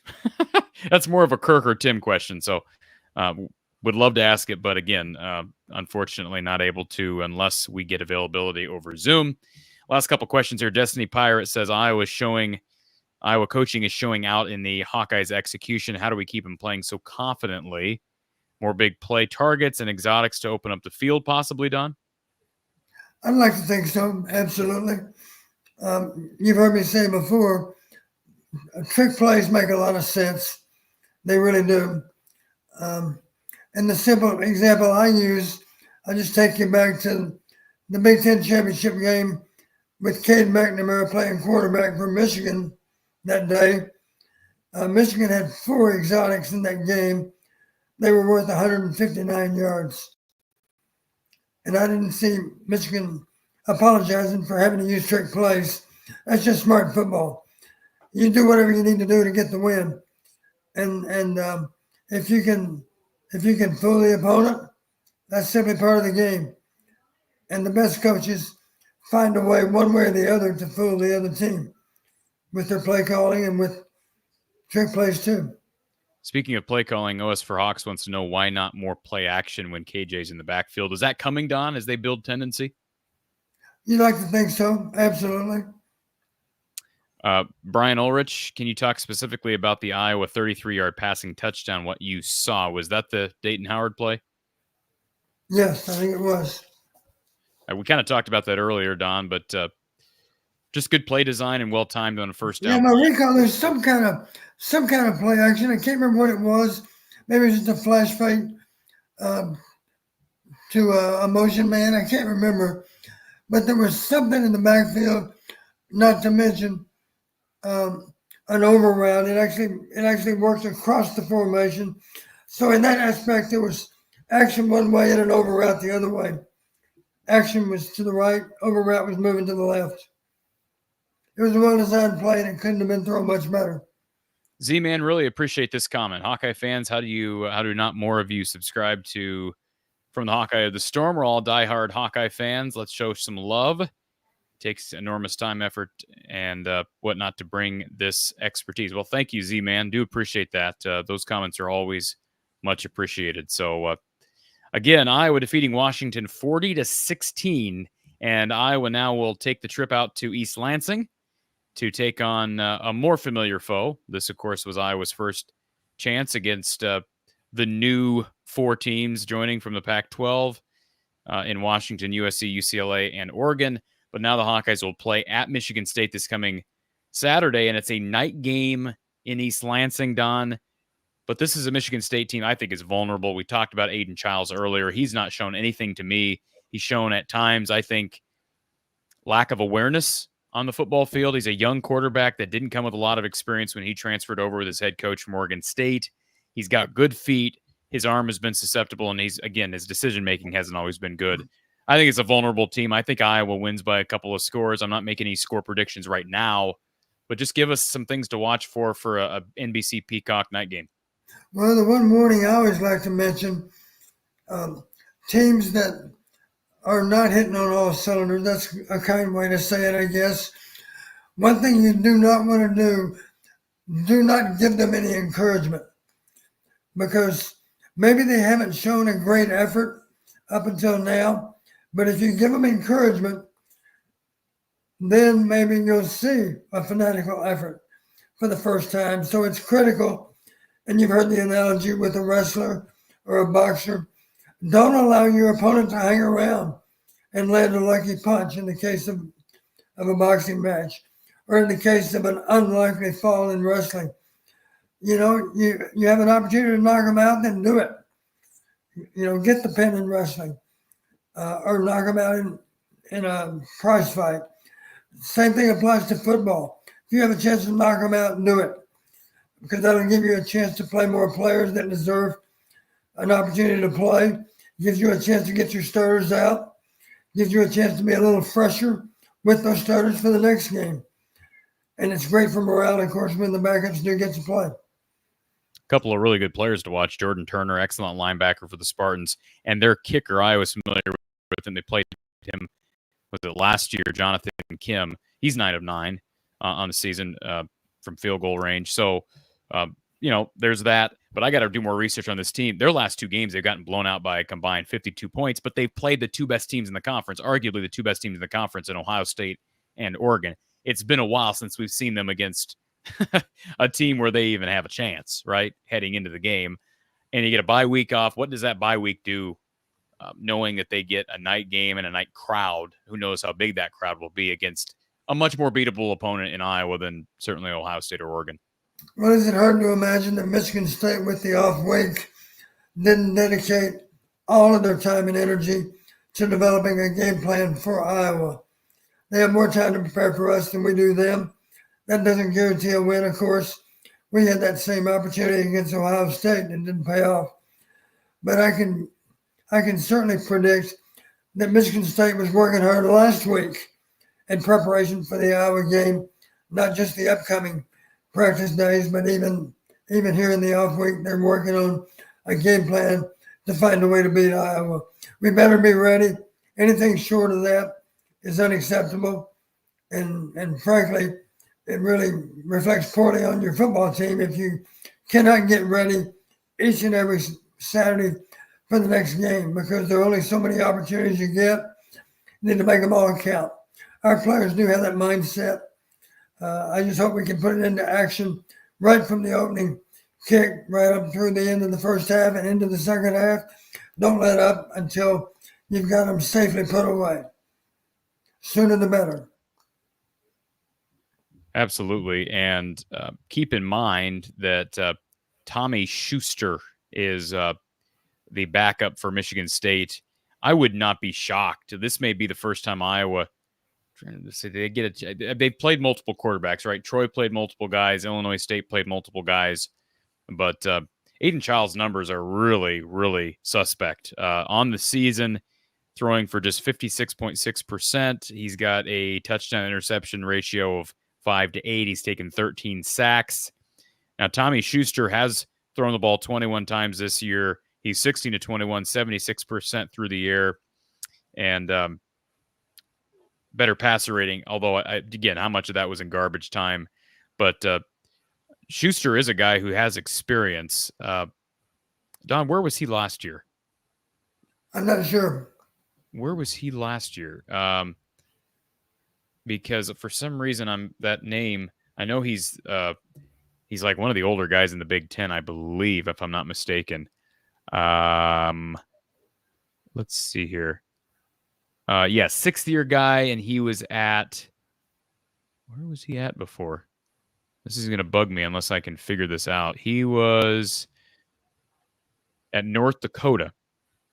And so he was brought in back in January to compete with Aiden Childs, and I believe played a lot, if I'm not mistaken. Let me find his stats. So at North Dakota, threw for almost, over 2,200 yards in 2023, over 2,700 yards in 22, nearly 2,500 yards in 21, threw for almost 1,500 yards in 2020, and even played in 2019. How this guy's still in college, I don't know. But there's a guy, Don. I mean, North Dakota, that's a pretty good program right now. I can't speak to what they were throughout his tenure, but he played a lot. I'm almost surprised. I know Aiden Childs was a Jonathan Smith guy from Oregon State. I'm almost surprised Schuster hasn't played. I wouldn't be surprised to see maybe the bye week we get a change. If you're going to change quarterbacks, you might do it during the bye week, right? Let's not forget that Schuster a year ago or not just a year ago, but in his entire career, playing in the best FCS conference in the country.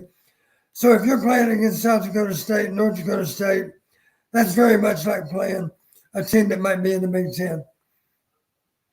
Yeah, impressive stuff. I remember looking at those numbers when Smith got hired, and then they bring those two guys in. One was a Smith guy, so maybe some bias there. But just real quick, one more thing on Schuster before we go away from this. He was ranked 5th nationally and 2nd in the Missouri Valley Conference with completion percentage in 2023. Threw for 71%, had the 16th best passing efficiency rating in the country. I'm really surprised. I know it's different levels, Don, but I'm really surprised that young man has not gotten more snaps this season. I would not be surprised, given what I've seen from Aiden Childs, looking at the stats, if unless there's something else going on behind the scenes.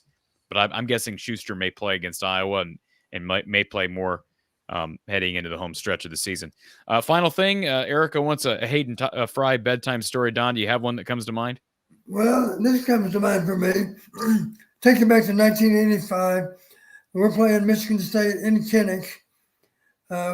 We had thrashed Iowa State the week before, and as we're coming back from Ames, we learned that, or maybe I can't remember exactly when, but we learned shortly thereafter that we were likely to be the number one ranked team that next week, and sure enough, we were. So it's our first chance to defend that number one ranking. We're playing in Kinnick. Michigan State's got a sophomore running back. Didn't know much about him. Turned out he was pretty good. He was third for the Heisman that year as a sophomore. His name was Lorenzo White. The final that day was 35-31. You've heard me talk about this fact. They had a DB coach I had a lot of respect for. His name was Nick Saban. At the end of the game, though, it's 31-28. Michigan State, we're down on the goal line. Coach Fry calls a timeout. Chuck Long trots over to the bench, and Coach Fry tells him, Charlie, I know just the play we're going to run. What's that, Coach? He said, I want you to get in score left, 47 pop-out sucker. And he said, Coach, are you sure? He said, Charlie, I'm sure. Run the play.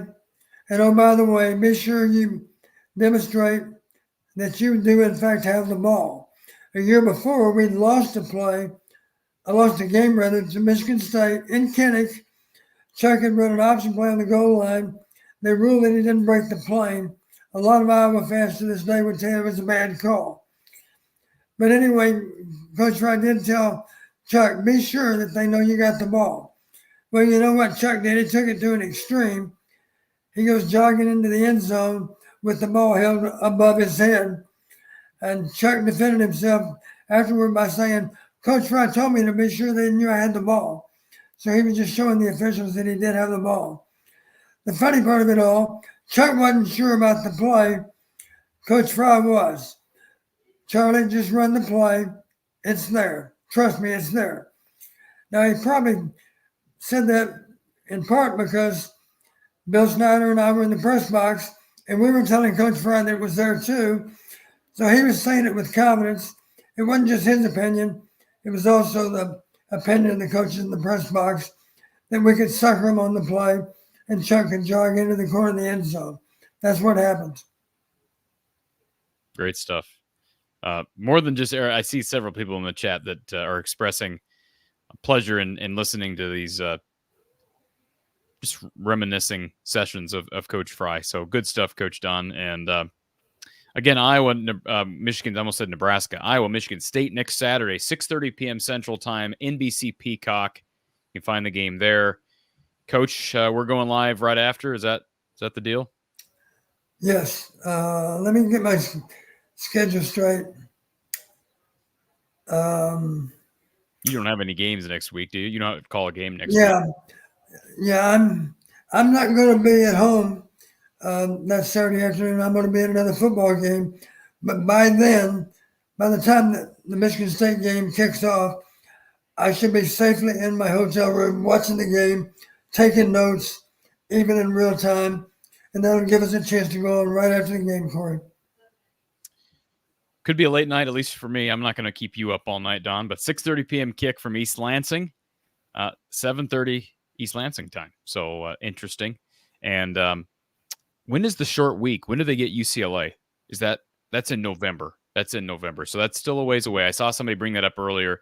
That's another game that, could be dangerous just because of the time travel. UCLA is not any good, but the time travel and whatnot in the short week, right? Because it's a Friday game. It's unfortunate that's a Friday game, but I think Kirk will have the guys ready. Folks, thank you for being here. I'm Corey Brada from the Hawkeye of the Storm. He's Coach John Patterson, who makes this show happen.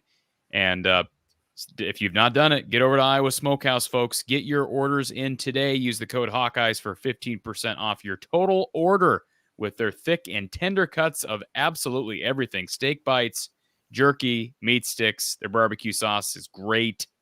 So many different versions of that. Check it all out. iowasmokehouse.com. Use the code Hawkeyes for 15% off your order. Have a great night, folks, and we will talk to you soon.